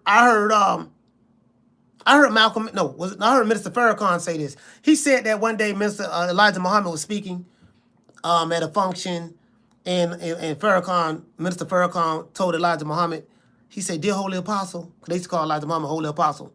Dear Holy Apostle, you know, when you're talking and teaching, you know, there was thousands of people in the audience, and it didn't seem like everybody was listening, you know, and only a few people was listening, and it made me upset and all that stuff there. And Elijah Muhammad told him the same thing that I've said this. I told this story a lot of times, and Casino just reiterated it. He said that, brother, if I'm teaching an auditorium with 10,000 people and only one person is listening to the message, he said, brother, that one person was the one that I was teaching. The message wasn't for the other 9,999. It was only for the one. And another thing, just because someone isn't listening now, don't mean that they won't be listening later. Your job is not to make them listen. Your job is to deliver the message. What they do with the message is on them. You can't get, like, I would never get mad at anyone, but I used to. And I'm trying to tell these niggas what to do, they ain't listening, and I'm getting mad. But now that I have become a lot wiser in my older years, you know, I've learned to understand, look, your job is not to make people listen. Your job is to deliver the message. The message ain't mine, fam. It's not my message. I'm just telling you what I learned, and I'm passing it. Whether you want it, now, the quarterback can I can throw you the ball, but I can't make you catch it. I can throw you the ball, but I can't make you catch it. You get what I'm saying? Hold on. I had another cash shop. I can't make you catch it. I can point you to the end zone.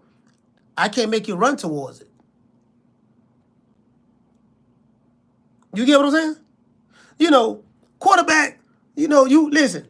The quarterback, let's say you the Baltimore Ravens.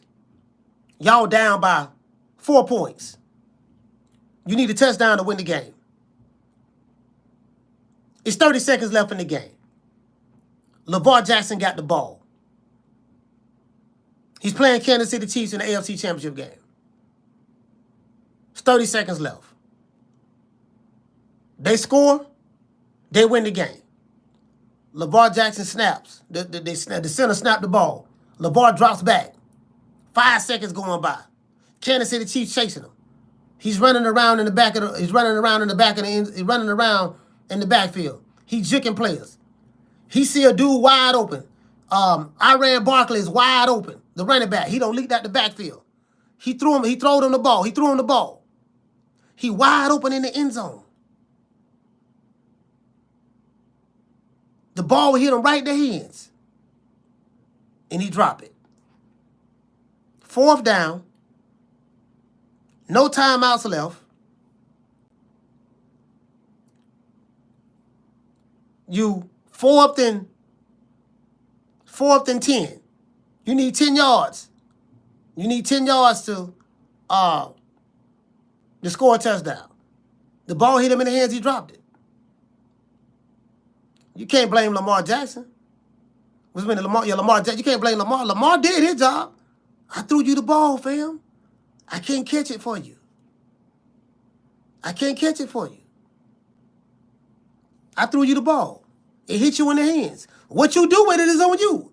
You can choose to catch it, run with it, drop it, or don't reach for it. That's on you. That's not my job.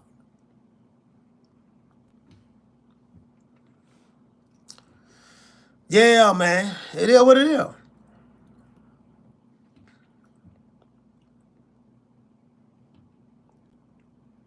Hey, what did he say, Miss Black Panther? He said, well, Coach, you definitely have to come back. You definitely have to come back to Georgia. Oh, absolutely. Yeah, facts. Oh, yeah. Listen, I'm coming back soon. Yeah, I'm coming back soon. Yeah. I'm coming back soon. I'm coming back to Georgia soon. I just don't know what day. You know, because, school starts here August 11th. So the kids going back to school. But I definitely, I'm definitely coming back. So it's probably going to be on a Friday. I'll probably be like on a Thursday, Friday, stay till like Sunday, something like that. Yeah, absolutely. Yeah, that's going to be soon. Georgia right there. What it say, Miss Black Penny said, that's a fact, Coach. Yeah, I mean, that's it. That's it. I just like, and another thing too, right? People who have things going on in their lives, you ain't got time for bullshit. Just ain't got time for it. When you got a lot of shit going on, it's just certain shit that you tolerated yesterday, you're not gonna tolerate today. It's a new day. I just ain't got time, dog. You don't evolve, you don't grow. Like a lot of times, like when you see yourself evolving and growing, it's some people you're gonna leave behind. Be cool with that. Be cool with knowing that it's some people that you're gonna have to leave behind. Because when the space shuttle, I'll check this out. And I give you guys this analogy all the time. I give y'all the space shuttle analogy all the time. Why? Because it's one of my favorites. When the space shuttle takes off to go into space, it can't get there on its own. It needs a rocket booster. Because you have people on the ground called gravity. And the people that's on the ground called gravity, when you're trying to ascend and come up, their job is to pull on you. It's called the gravitational pull of the earth. And the gravitational pull of the earth is so strong that it takes a hell of a piece of equipment to get this space shuttle off the ground. The rocket is a lot of times 3 times bigger than the space shuttle. It's huge. And it has enough jet fuel and power to blast the rocket off into space. So when the rocket is taking off, in NASA, they have something called a launch pad. And some of you in the chat, you are on your launch pad right now. And when you're on your launch pad, getting ready to take off into space, they have something called a countdown. They have something called a countdown, right?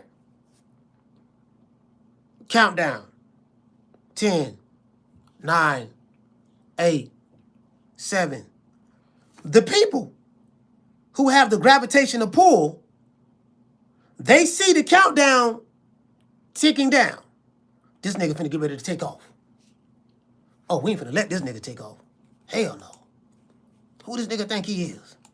It could be somebody close to you. Now, nigga, they finna get ready to tell me, I'm finna grab it. No, dog, don't do that. Don't do that. Like, you know, like, you get what I'm saying? The people, the gravitation, the pull.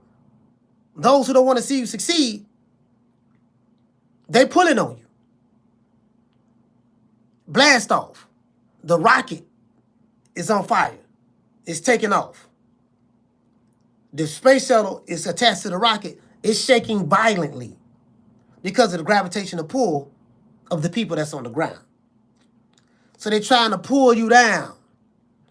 But once you get high enough in the air, the space shuttle don't need the rocket no more. So what the space shuttle do when it reaches a certain amount, a certain altitude in the air, it separates itself from the rocket. So the rocket is there to serve a purpose, but it's not there to go all the way on the journey with the space shuttle. The rocket is only there to help you get separation from your haters, meaning the gravitational pull of the earth.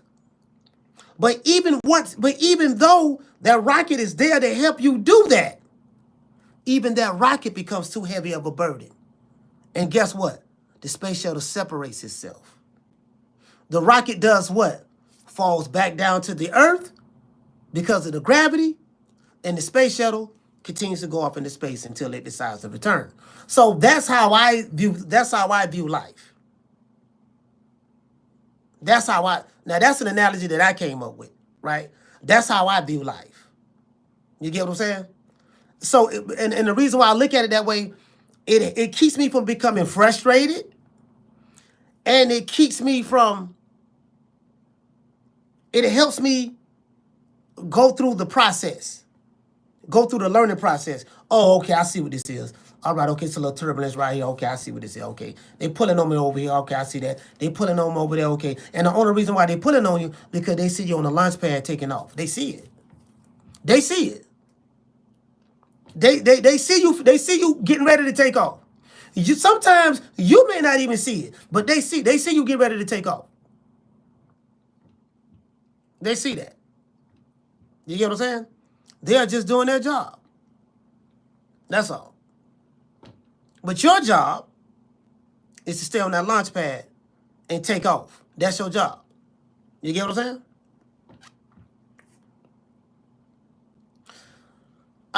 Let's see. Hold on. We got a troll here. You finna get blocked. I can tell you right now, you finna get blocked. I'm gonna tell you ahead of time. Create another account. I know you will. You finna get blocked. I can promise you that.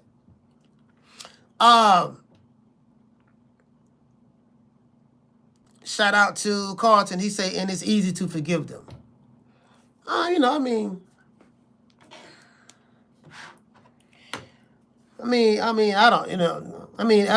know. I don't know about. Well, I don't know who you're referring to. Easy to forgive them, but it's really not nothing to take personal. Oh, look like Casino got you. Casino got you. Casino, you don't got two today, huh? Casino don't got two. Create another account. We know you will. Part of the same person. Don't worry about it. But you get what I'm saying. So you got to keep that in mind. Just understand where you're at in your life. Understand where you're at in your journey. Understand what comes with it, and understand what it's going to take in order to separate yourself. And understand that when you're separating yourself from the rest of the pack, understand that a lot of them, they ain't gonna like that. They're not gonna like it. And their job is to be that gravitational pull. Your job is to recognize it, understand what it is. Don't get so caught up in it emotionally and say, oh, okay, understand the process. This is the part of the process. The hate is a part of the process. You get what I'm saying? It's a part of the process. So understand that. People trying to stop you, that's a part of the process.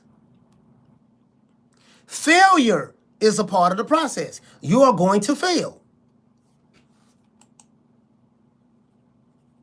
You can't have love without hate. You can't have success without failure. You can't have sunshine without rain. Everything in life is created in polarities. You get what I'm saying? You can't have positive without negative. You can't have light without darkness. It's all together. Do you get what I'm saying? Everything is designed to serve a certain purpose. If you come from the earth, and we all come from this planet, we are all bound by universal law, all of the laws of the planet. You need air to breathe, you need water to drink, you need food, you need everything that comes from this planet, you're going to need to sustain you. You're going to live, and then you're going to die. And then somebody else going to be born, or somebody else that's here, that's in your family, who younger than you, they're going to continue to live until they expire. And this shit going to keep going and going and going. This is what it's going to be. You get what I'm saying? So, once you understand that, it's just like, you don't overthink it. It's so, like, I'm going to be honest with you, bro. Like, these past few years, mentally, I think I've grown a lot, especially over the past year. Now I'm on some other shit. I'm on some other shit now. Now I'm on some other shit. Now it's like we got to get to the money. Now it's business. It's all business with me. Ain't nothing personal. It's all business. You get what I'm saying? Because you got to look at it. Like Casino here in his 30s. I'm going to tell you something. You're going to be 40. Keep having birthdays. You're going to be 40. Where do you want to be at financially when you turn 40? If there's any advice I can give a young person, that's what I would give them. Where do you see yourself? Do you plan on being alive? Okay, cool. You plan on being alive. All right, cool. So if you plan on being alive, what are you doing right now to ensure that when you hit your 40s, financially, you're not going to have to beg, steal, borrow from anybody?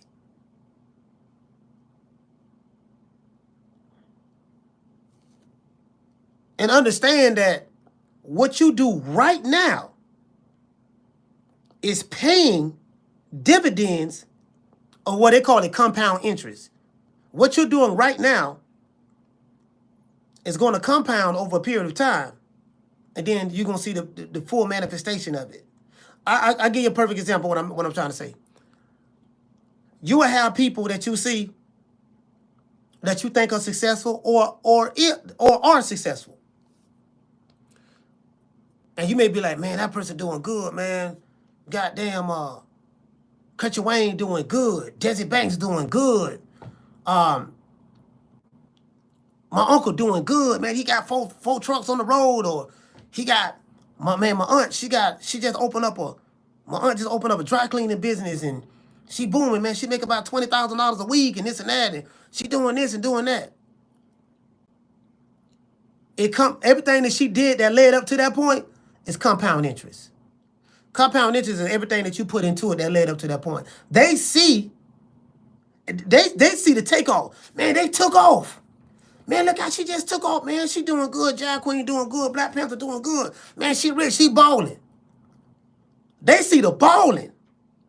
They don't see when you was in the gym working on that jump shot.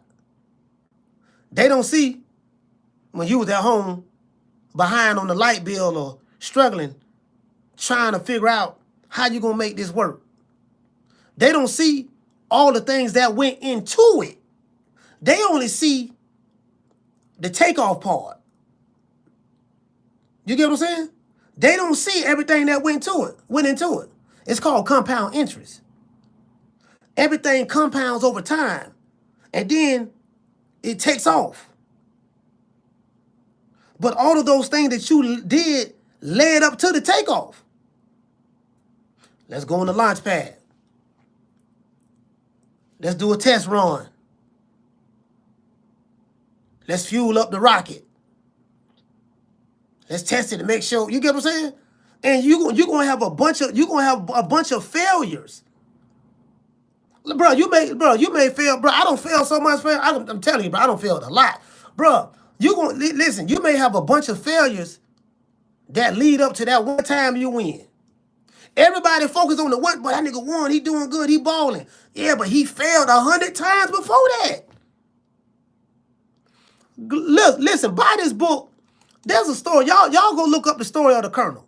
Y'all know the dude who, the Colonel Sanders, Kentucky Fried Chicken. Look up that story right there, bro. That's a hell of a story. This man was under the tree finna get ready to off himself. He was old when he got rich. When he became a millionaire, he was old, bro. He didn't, like, just imagine living all your life. You broke, you ain't got no money. This man became rich when he hit his 60s. You get what I'm saying? Something like, yeah, I want to say 60s, his 60s. Yeah, his 60s. You get what I'm saying? So, yeah, man, like, bro, like, people, they see that one time you win, and then but they don't see, like, man, I failed so many times, but they don't see them times you was at home crying, and, you lost, you had a whole bunch of losses. Your mama passed away, your brother passed away, your sister, your aunt, people who close to you passed away. You still here on, you gotta keep going. You got a no good baby daddy or no good baby mama or whatever. Hey, shout out to Jab Queen. What you say? You say facts. My favorite saying, put me in the building and I'll work my way to the penthouse. Yeah, facts. Facts. Facts. Hey, what you say, Lions boxing? You say most people give up right before the breakthrough. Hey, you know what? Hey, check this out. Hold on. Hey, Lions boxing. Let me show you something. There's this picture, right? Hold on. I'm finna show you something. I'm glad you said that. That's true. That's true. Most people do give up before. Let me show you this, fam. Where is it? Where is it? Shout out to the Jab Queen. Oh man. Oh, here it go. My bad. It's right in my face, though. Hold on.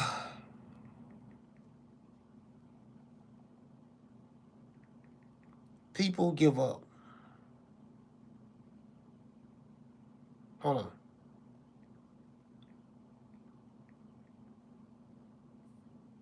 No. People give up. People give up right before success. Hold on. Here we go. Hold on. I want to show you this picture. There's this picture I have, right? It might be on my IG.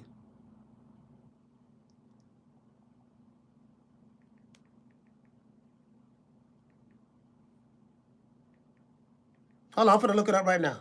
I gotta show y'all this. Where's the image at? Here it go right here. Here it go right. Here it go right. Hey, this one of my favorites right here, fam.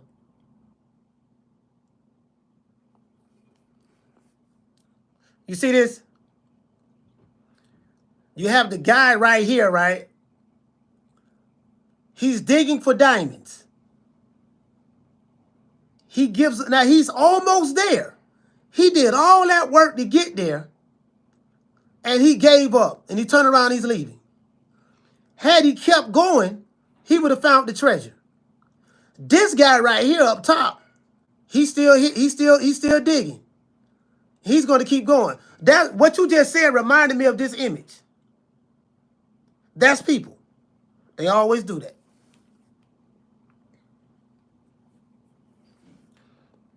Never say never stop trying. Never.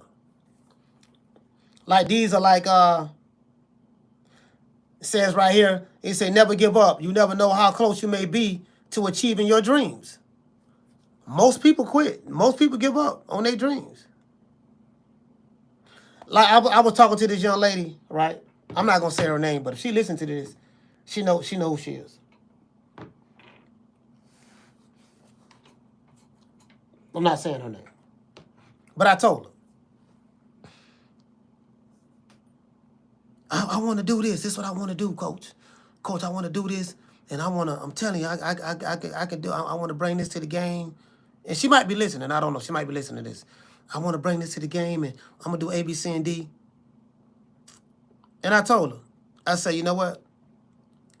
I say, if this is what you really want to do, I say the universe will show you if this is what you really want to do or not. No, I'm telling you, this is what I want to do. I'm gonna do this. I said, all right. I say the universe is gonna show you if this is what you want to do or not.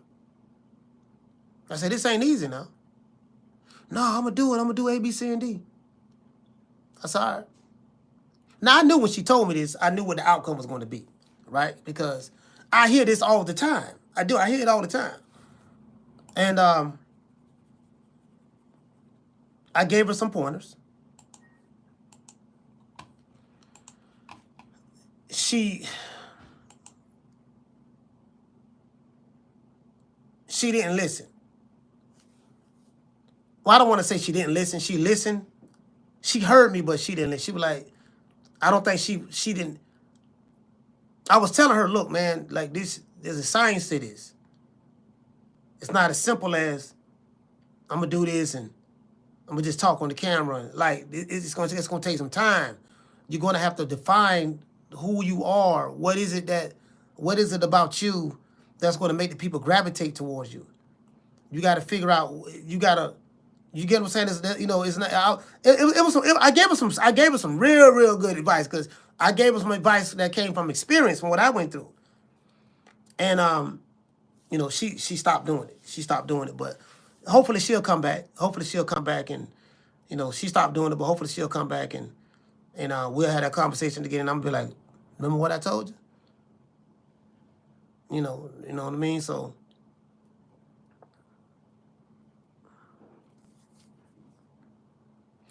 What you say? Shout out to Keith. Shout out to Miss Connie.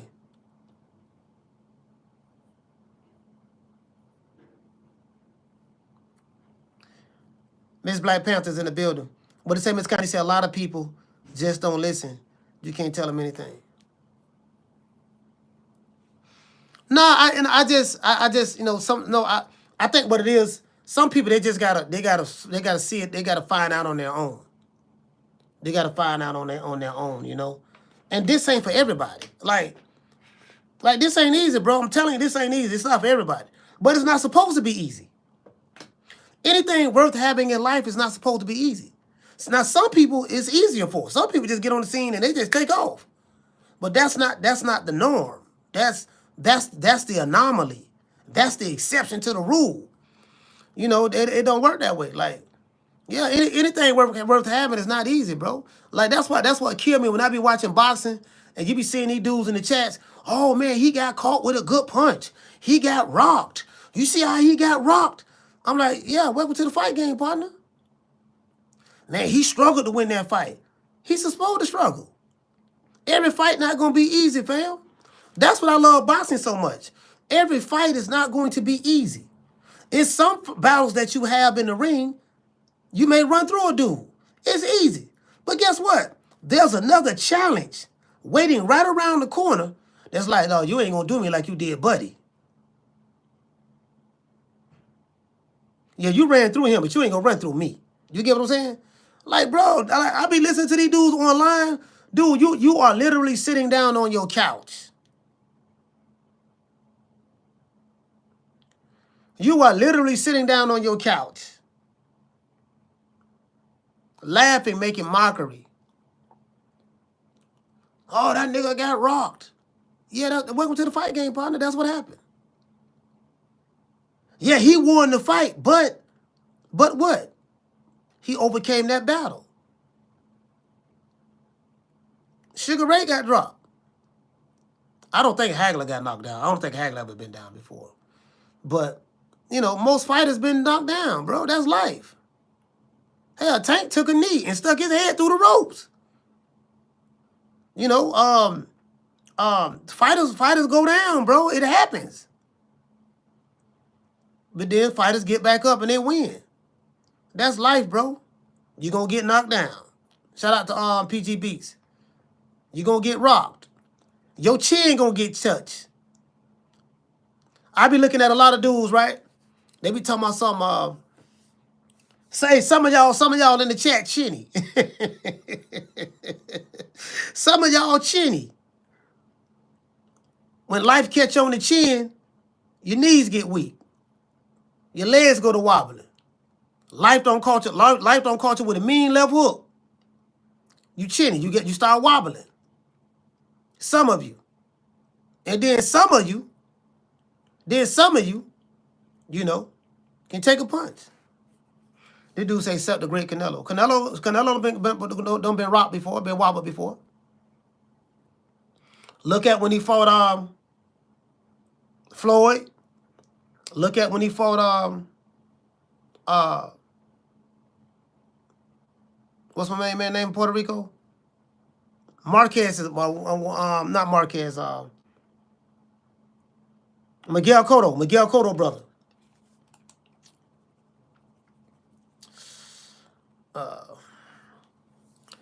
He say Canelo just a man. Don't forget that. No, I don't know. Some of these niggas. Yeah, some of these niggas be worse than these fighters. He probably want to get Canelo some pussy. Some of these niggas be pussy popping.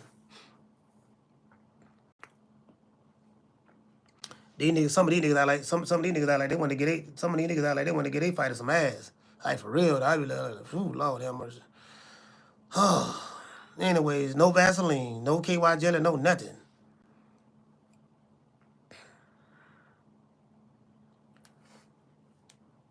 Old Keeper say, I have Crawford by knockout coach.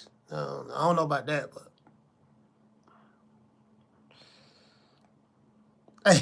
hey, Key say just wrong.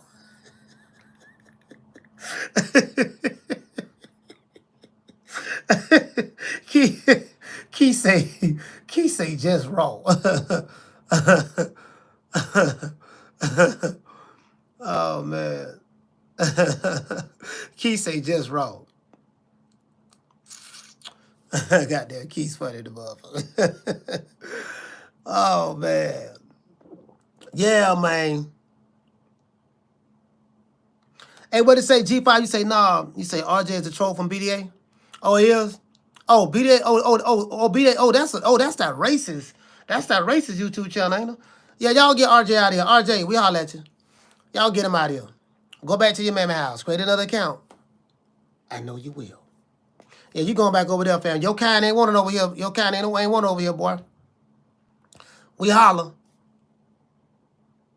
We holler. Create another account. I know you will. Miss Connie, salute.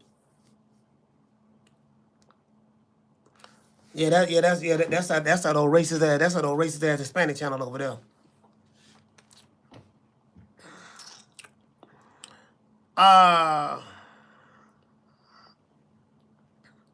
Daniel Agnew. Daniel, what's going on, brother?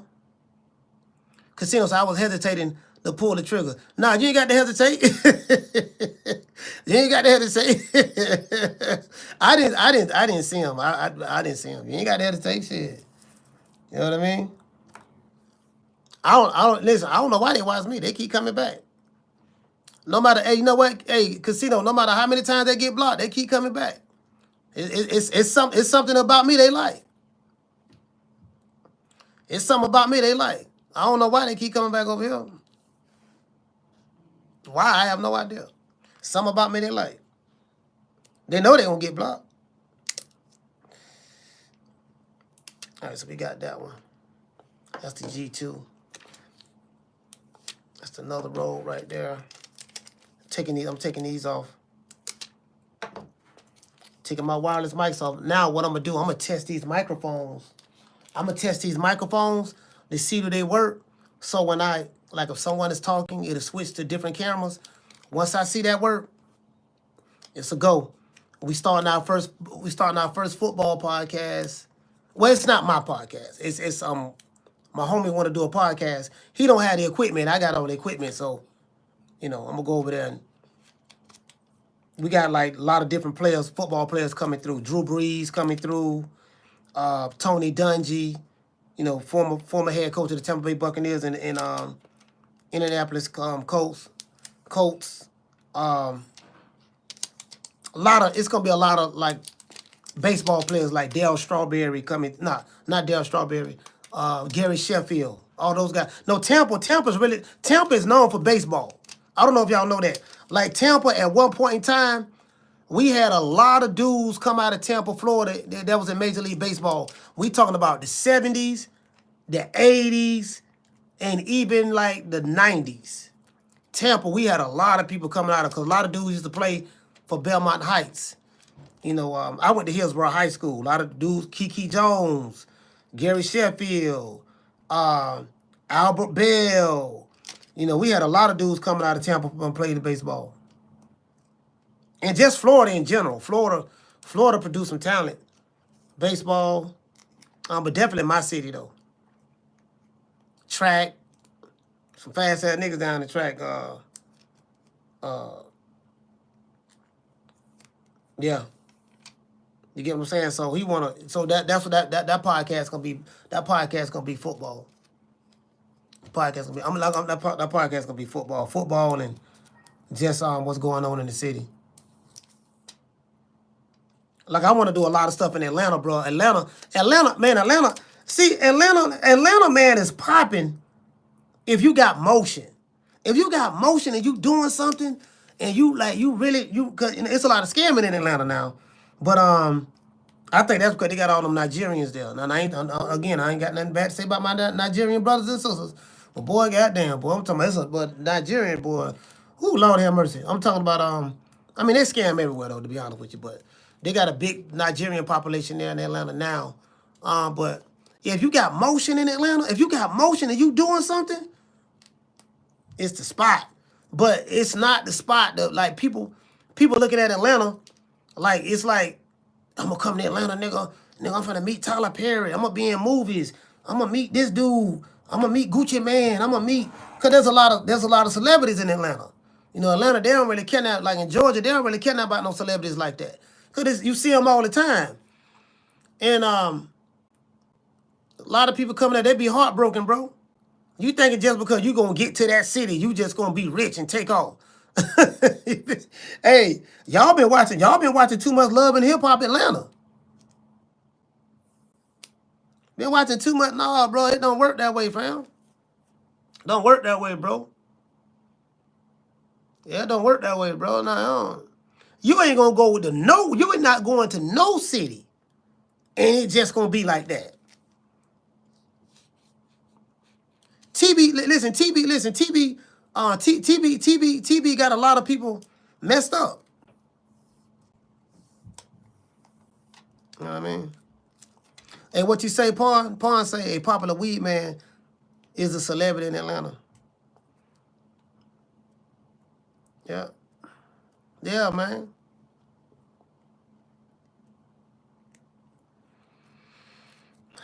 Yeah, man, you get what I'm saying? Like, yeah, a lot of motherfuckers think I'm just gonna go to Atlanta, nigga. I'm gonna come up. Yeah. You probably gonna come up, but you want to be a waitress at first. You want to start busting some tables. You may have to be a waiter. You may have to work at a call center. You may have to start get a job working for a casino, helping them, with his paint business. You gonna have to work your way up. You got to work your way up, fam. It ain't going to be you just going to come to the ATL and I'm in the black Mecca now because you black and we going to come. No, that ain't Atlanta, dog. That's not it. It's not that simple, buddy. It's not that simple, buddy. It's not that simple. Shout out to T-Seals ATL. It's not that simple. Yep. Yeah, it is not that simple, buddy. No, sir. No, sir. Not that simple. I remember when I lived in L.A., right? I was so naive. But I lived in L.A. I told you I used to rap. So I went to L.A., man. I was trying to get a record deal. Went to L.A. to get a record deal. And I stayed in L.A. for like a year and a half. I stayed off of Arlington. If you're from Los Angeles, you know this area very well. Shout out to them boys over there off Denver Lane, too. Denver Lane over there. Them boys over there on Denver Lane, man. Shout out to them boys over there. But I'm in LA, right? I'm off of Arlington and 21st Street, right between Adams and Western Avenue. The 10 freeway is right there. And I live right around the corner from where Marvin Gaye got killed at. Marvin Gaye had a house, where he got killed at. I live right around the corner from there. That neighborhood is the Rolling 20s. I think it's the 20s. Rolling 20s, if I'm not mistaken, right? So my cousins are Hoovers. They Crips. So they used to go to war right there because their grandmother lived right there. Their grandmother's name is Ida Claude. She was one of my oldest living cousins. She was my grandfather's brother's daughter. She was my aunt, right? So I made her my aunt. She was my grandfather's brother's daughter, right? She passed away. I think she lived to be about 90 something, right? They moved from Florida. They moved to Ohio. They moved to Cleveland. They came up in Cleveland. She came up in Cleveland, but then she ended up getting married.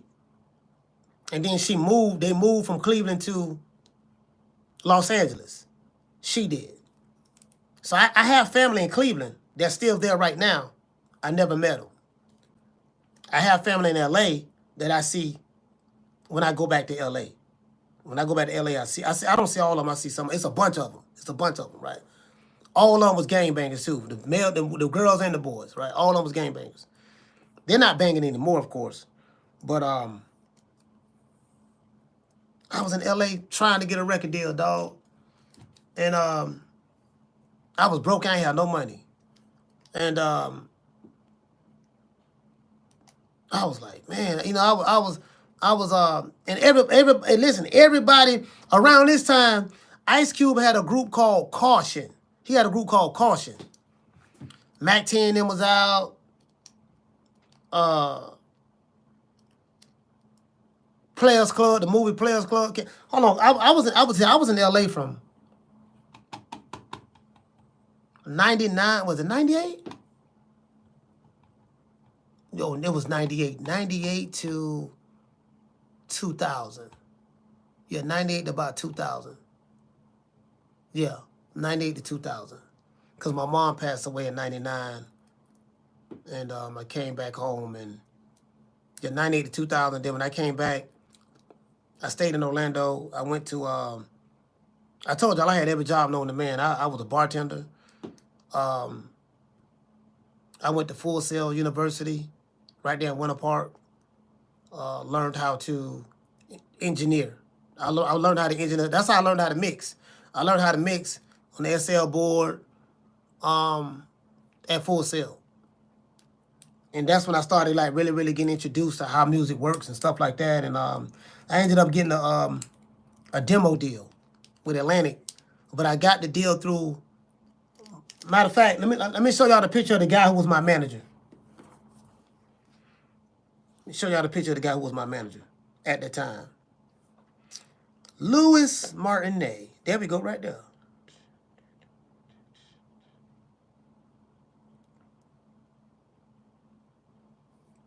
Louis Martinet.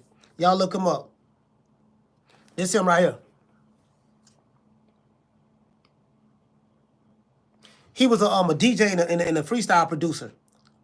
He was a DJ and a freestyle producer. He discovered a group called Expose.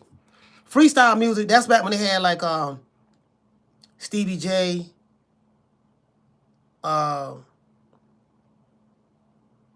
Stevie J, who made that song called Spring Love? Spring Love, Come Back to Me. Was that Stevie J? I think that was Stevie J, yeah. This him right here. He got the mustache. And the girls that's with him is Expose. Y'all look up Expose. Yeah, so he ended up, I met him in Orlando. He heard my music, he liked it, signed me to a production deal, and then I want to say like 6 months after I signed the production deal, he got me a demo deal with Atlantic. A 4-song demo deal with Atlantic. Yeah, Stevie B. That's his name, Stevie B. Yeah, shout out to that 90 chick. Yeah, Stevie B, yeah. I said Stevie J.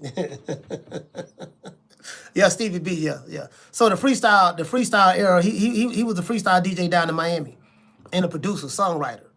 He discovered them, made a lot of money, and I met him in Orlando. I met him in Orlando at downtown. I was at a cause my son was playing on the underground radio station in Orlando, and I was at like an industry meet and greet, and I went there and I just did, you got to play like your best songs. So he was just sitting there listening to the music, and he heard my song and he liked it. He like, man, I really like that song, man. Like, who produced that? I said, I did. I wrote it and everything. He like, all right, man. Well, look, man, get at me, man. I really like your stuff. So me, I'm the type of dude, I follow up with everybody. My follow-up game is strong. I follow up with everybody, right? So I followed up with him. I said, Lewis, what's going on, man? This Malachi, man, I met you at the industry function in Orlando, downtown, and you told me you really liked my song. He said, I did? I said, yeah. I said, let me send it to you. I sent it to him. He heard it. Yeah, I really like that song. He was like, man, who you signed to? I said, I'm independent. I'm not signed to nobody right now. I got a P&D deal. I had a P&D deal with a company in Atlanta, Norcross, Georgia, called Southern Music Distribution. Southern Music Distribution was on Peachtree Industrial in Norcross, Georgia. And there was an independent distribution company. So what they did was they press your music up, put it in the record stores, and whatever sells, they get a percentage of it. You get what I'm saying? But it's up to you to go out there, because you're an indie, promote your music, do your shows, do radio, get your spins. This one they had sound scan and all of that. Get what I'm saying? So, that's how far back I'm going with it. That's how far back shout out to Mr. Cook. That's how far back I'm going. I'm really telling my age now. Man, but they signed T.I., bro. They had signed T.I. T.I. came out. Matter of fact, I'm gonna show y'all.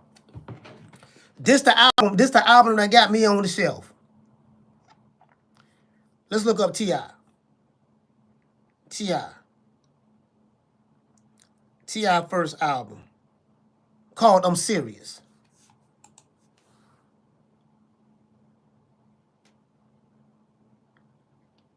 I told y'all I had the demo deal.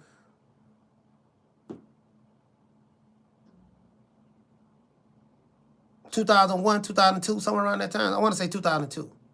Early part of 2002. End of 2001, early part of 2002. Said right here, T.I. came out with an album, I'm Serious. It's the debut solo album by American rapper T.I., released October 9th, 2001 through Arista Records. Now, T.I. was with an independent record label called Ghetto Vision. He was with Ghetto Vision first. He came out with a song called I'm Serious. It got picked up by Atlantic. Well, Arista. It said Arista right here. But he was with it, but he was with Atlantic. It got picked up by Arista, right? Arista is Clive Davis, if I'm not mistaken. I think that was Clive Davis. And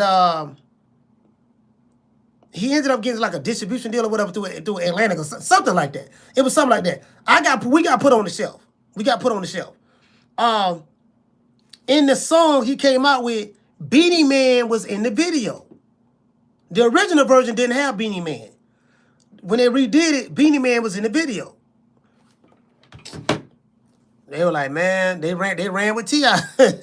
T.I. The nigga took off, man. Nigga took off, man. T.I. was that guy, bro. And at that time, they had a rap group that was coming out with another album around that time called The Capers. There's a girl who be on Love and Hip Hop. Her name Rashida. Y'all know Rashida and Kurt from Love and Hip Hop Atlanta? She used to be a rapper. She was with a group called The Capers. And it had it was three of them. It was Rashida, it was two other girls. I don't know what happened to the other two girls. Jermaine Dupri had produced them like in the late 90s. The Brat was in the video, stuff like that. I remember her. I met her back then. I remember her way back then. Yeah, I'm like way back then. I met her back then. We talking about 2000, 2001, 2002.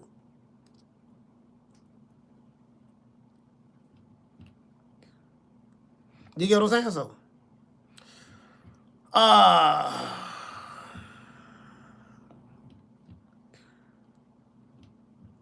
what did he say? He said, make me want to marry me was cute too. Oh, yeah. Yeah, man. But listen, but I'm saying all that to say this. I'm going to say all that to say this in the wrap up. All of that has led to this. No matter how successful you are in your life right now, or I am right now, all the stories that everything you've been through in your life has led to this moment in time, right here. Remember that. Everything you've been through, you in the point, if you're in a situation in your life where everything going good, you finna take off, please understand that everything you have been through throughout your journey has led up to this moment. That's what it is. I don't have the internet radio station before, rap, produce, engineer. I worked at Circle House Studios before. I worked in Miami. I worked at the Hit Factory on the second floor in Miami, Studio B.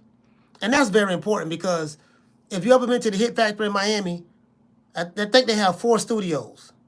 One downstairs. When you walk into the studio at the Hit Factory, as soon as you gotta go through security first. You gotta go through security. Your name gotta be on the list.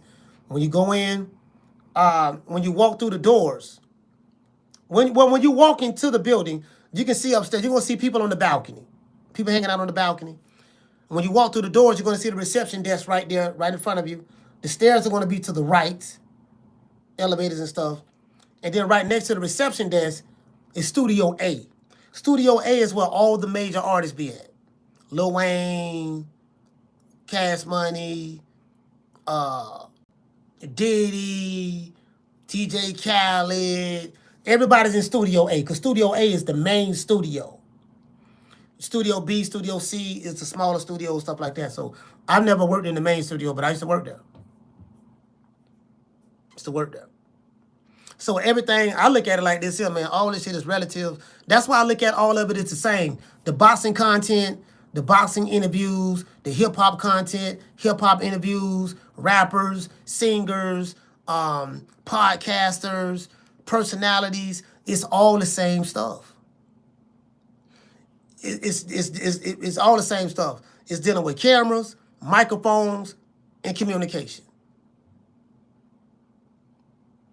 If you're doing a boxing podcast, you're dealing with cameras, microphones, communication. You're doing an interview, camera, microphone, communication. It's all the same, all this shit the same shit. I don't look at a rapper no different from a boxer. I don't look at a boxer no different from a podcaster. I don't look at a podcaster no different from an influencer. It's all the same thing. It's all the same thing.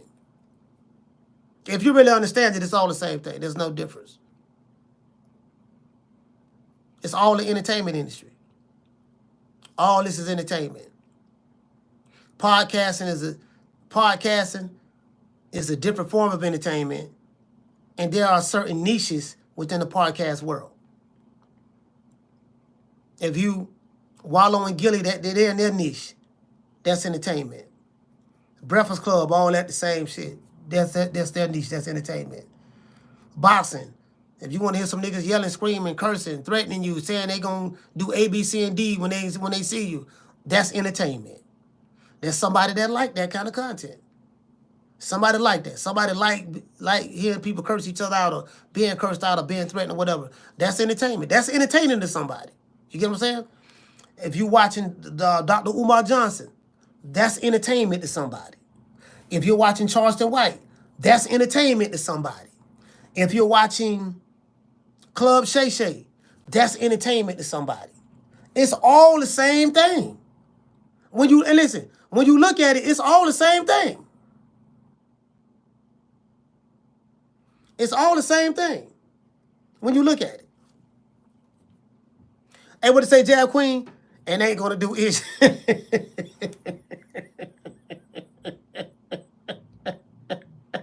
Hey, Jab Queen. Hey, facts. I'm living witness. Ain't that gonna happen? I'm telling you. Jab Queen, I done been to 8 fights. Facts. Jab Queen, I done been to 8 fights since I've been on social media. I'm saying camera, televised. And I'm telling you, I ain't run across, and nothing happens. I'm telling you, nothing happens. You know how many times I've been threatened since I've been on this YouTube shit? I've been threatened by aerosexuals, Wilder fans. Aerosexuals is what I call the extreme Aerosmith fans.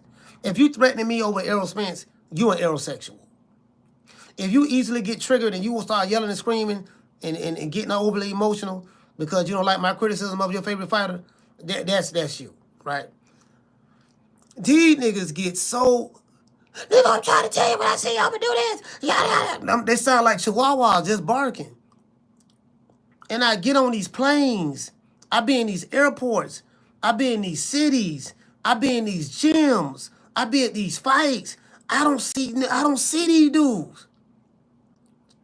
I don't see these dudes. And when you see them, they offer to buy you a drink. Create another account. I know you will. And when you see them, they offer to buy you a drink. I'm telling you.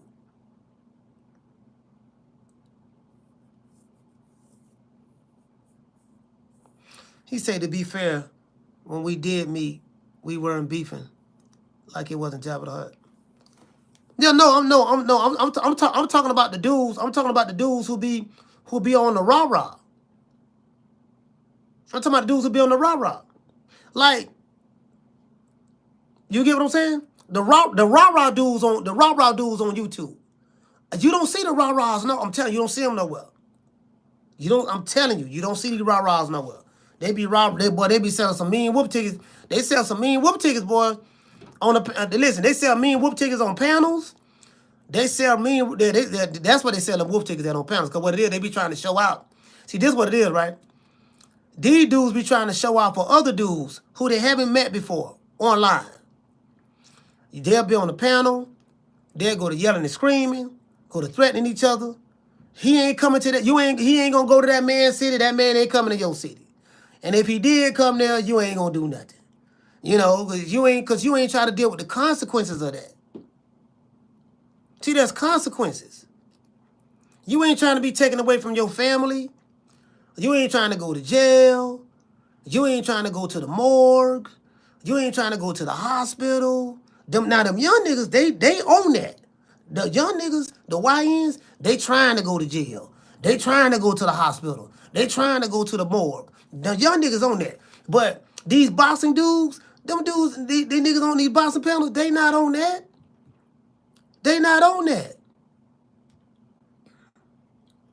They not on that at all. G5, look like you got your one. Create another account. I know you will.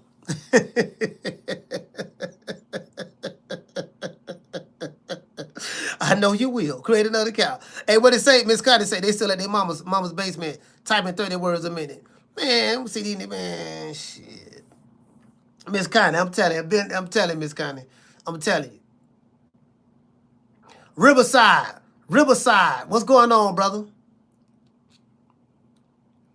Riverside in the house. Keys say they talk tough behind the screens. Yeah, yes. Very, very easy to do. I had him scared. I had him scared.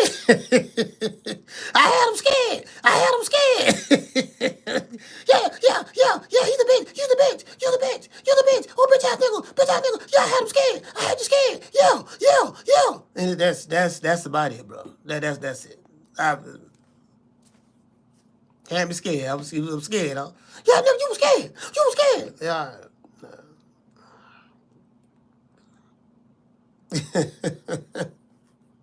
Hey, shout out to Trey. Hey, Trey. What did he say, Trey? And it never happens. Never happens. Never happens. It never happens. Never happens, boy. Listen, I haven't seen one incident yet. I'm telling you, I haven't seen one incident yet. I haven't seen an argument. I haven't seen an argument. Not one argument. Literally. I be at the barbershops when I go to different cities, walking with the people in the hoods. In the hoods. I'm telling you. You get what I'm saying? I'm telling you. When I'm in LA, when I'm in LA, listen, I'm over there on Denver Lane. Literally. I'm telling you. When I'm in different, I'm telling, bro, like, these dudes ain't nowhere to be found. They ain't nowhere to be found. It sound good for YouTube though. It sound good now. They be selling some mean whoop tickets, bro. They ain't nowhere to be found, bro. They ain't nowhere to be found. Nowhere. And what did say, Miss Connie? She say, and they the ones shaking like booty.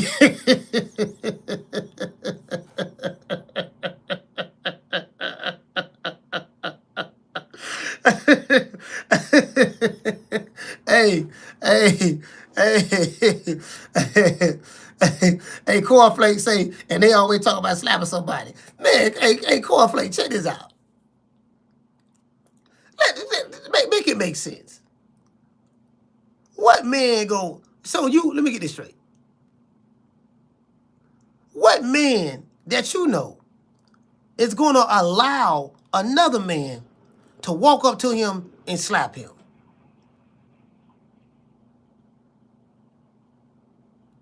Think about that. Yeah, nigga, when I see you, I'm going to slap you. Oh, yeah? So let me ask you a question. What am I supposed to be doing when you slapping me? If you say, that ain't going to happen, but what am I supposed to be doing? Nigga, what you mean? What you supposed to be doing? You just going to take the slap. Oh, okay. All right, brother, man. All right, man. Well, I tell you what. I'm going to be at the fight. September 13th, I'm going to be at the fight. I'm being in Vegas. I'm going to be at the hotel. It's going to be a lot of people there. You're going to have a whole lot of opportunities to do that shit. You're going to have a lot of opportunity to do that shit. Now, do that shit you say you're going to do now. Do that shit you say you're going to do now. Because you don't want to look bad on YouTube in front of the boys on YouTube. Because if you on YouTube and you don't tell these niggas you going to slap this dude when you see this guy, and they know that guy there, and they know you there, and you didn't do nothing, they going to talk about you. So if you want to impress these dudes on YouTube that you don't know, you got to do that what you said you're going to do. Spend that money, make sure you get there now. You get what I'm saying? Now, I can't tell you what's going to happen, but, well, I can't tell you what's going to happen, but you got to do it, because you got to prove to YouTube now. These niggas on this panel that you were yelling and screaming at, you got to prove to them that you that guy. Because you don't, you got to prove to them that you that guy now. I'm telling you. Are you willing to do that? Hey, what you say?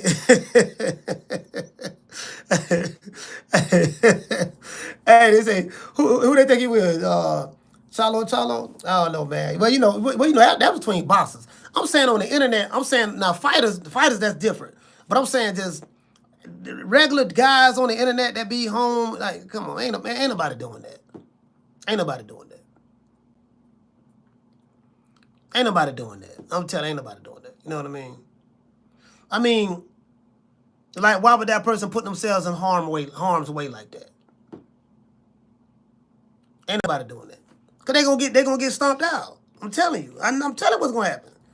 They're not doing that. Ain't nobody going to these fights doing that. Nobody. You get what I'm saying? When you go to these fights, everybody be on their best behavior, man. That's the truth. You know, so anyway, shout out to Trey. Trey, salute to you, fan. Trey says sexual frustration, lack of money, no father, or self-awareness, typical. Man, well, but they ain't got no money. Well, hey, Trey, if they ain't got no money, you know they ain't coming to the fight. They ain't got no money. They can't afford to get there. Listen, I'm telling you, when I travel, I'm spending anywhere between $1,500 to $2,000. I can show you receipts. Look, I fly Delta. Now, I didn't spend that much when I went to Atlanta. I spent what I spent when I went to Atlanta? I think I spent about 600, so about 700 on Atlanta. You know what I mean? Because I ain't have to get no hotel, no rental car, nothing like that. So, because normally when you go a place, you're going to get a hotel, you're going to get a rental car, you know what I mean? So, it's going to run you pretty. Now, if you got the money just to spend like that, then go. Some people, that ain't no money. You get what I'm saying? But, you know, when you're a working man like myself, you know, that's some money. That's some money. Okay, this trip gonna cost about $2,000. Okay, pretty cool. I gotta bring my equipment. We're gonna do this and do that. Like, you know, like then okay, I gotta go to this fight. I gotta go to that fight. I know the grind. I'm telling you, I know the grind. You know, when you see these different content creators in different fights, like they spending their own money, bro. You gonna spend $1,500 to $2,000 to come to the fight to see somebody and do what? Not make it make sense. You gonna go there and do what? To try to prove to what? Yeah, I think I told y'all what I was gonna do. Only thing, listen, only thing I can advise these, stay on those panels and stay tough on the panel, dog. Just continue to do that. Cause I know for a fact you ain't going to no fight slapping nobody. You ain't getting on no plane, going nowhere slapping nobody.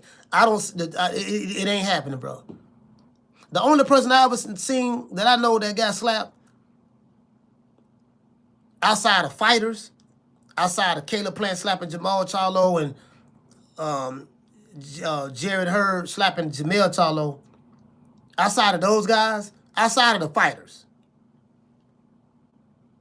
Fred Barbershop Conversation got slapped by Kenny Porter, Sean Porter's father. He slapped him. Nigga ain't do nothing. He slapped him. Kenny Porter slapped him. He act like he wanted to go at him after somebody grabbed him, but yeah, he slapped him. Facts. Ronald say wolf tickets, coach. Yeah, that's it. Yeah, he slapped Fred. He damn so slapped Fred. Fred ain't do a goddamn thing. He ain't do a goddamn thing.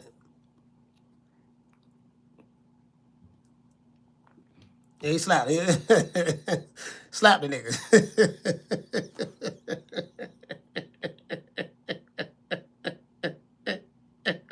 And I heard about what Bill Haney did to Mama Holyfield too. So they say goddamn Bill had to snatch up on Mama Holyfield, grabbed him by his shirt, mushed him in his face. Mama Holyfield had them got out of line, you know. Bill keep goons with him now. I'm gonna tell y'all one thing about Bill Haney. You can say what you want. Bill keep some goons with him now. I'm telling you.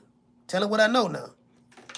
I ain't talking about that. I ain't talking about the LDBC shit. Not them. Them niggas ain't no goons. I'm talking about he got some real. You get what I'm saying? But he had no put hands on Mama Holyfield. This around the time when Kid Austin was in Devin Haney's training camp, and he sparred. I think Devin Haney was getting ready to fight JoJo Diaz. I think that was that fight. I think that was Devin Haney was getting ready to fight JoJo. It was somebody. I can't remember the fight. I got to call Bill up to find out when it was, but yeah. Yeah. Bill don't talk about that, but I know motherfucker was there who told me. That's why they fell out. Like they told me when they were going at it, like it had no got so bad that that my man Freeway had to get involved and had to defuse it. Cause it was getting escalated to something else. And he had to come in there, and defuse that. And Mama Ho was gonna get like Mama Ho had no guy like Bill had them put hands on that boy, man. Like for real. I wasn't there, I didn't see it, but that's what I was told. And I didn't and who told me? Bill Hader didn't tell me to this day. To this day, Bill ain't said nothing about it to me. I mentioned it to him. He said, "Yeah, man, I don't even want to talk about it, man. That's you know, cause Bill can't stand that nigga, but Bill don't really talk about him. You know what I mean? He don't try to put no light on him and nothing like that. And Mama Ho can't stand Bill, but Bill don't talk about it. But I had like 3 niggas who was right there told me.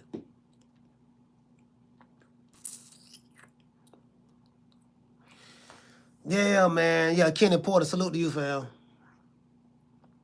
Cornflakes say, "Do you listen to BF?" And I haven't heard BF in a while. BF is funny. BF is funny. You're talking about BF TV. Yeah, what is his name? BFTB. Yeah, BF. Yeah, you know what? Out of all of the dudes in the LDBC, he was the one that I liked. Now he didn't like me. You know, he said, that old bitch ass nigga, that old bitch, I don't like that old bitch ass. He call me bitch ass. Listen, they don't call me every name in the book. But you know what I liked about him though? He was funny, bro. Like, he be having these temper tantrums on his show. This dude would have real life temper tantrums.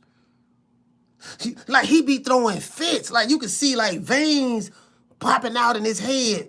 And it's so funny to me to see a guy get that upset online and just get totally out of character. It's like the funniest, it's like the funniest stuff to me to see that. You get what I'm saying? BF is hilarious, bro. He don't threaten a million people, ain't done nothing to nobody. Nobody. He ain't laid a finger on nobody. But on that camera, boy, Lord have mercy. He funny, man. He is funny. He is funny, man. He's funny. BF funny. I like BF. BF funny. He funny.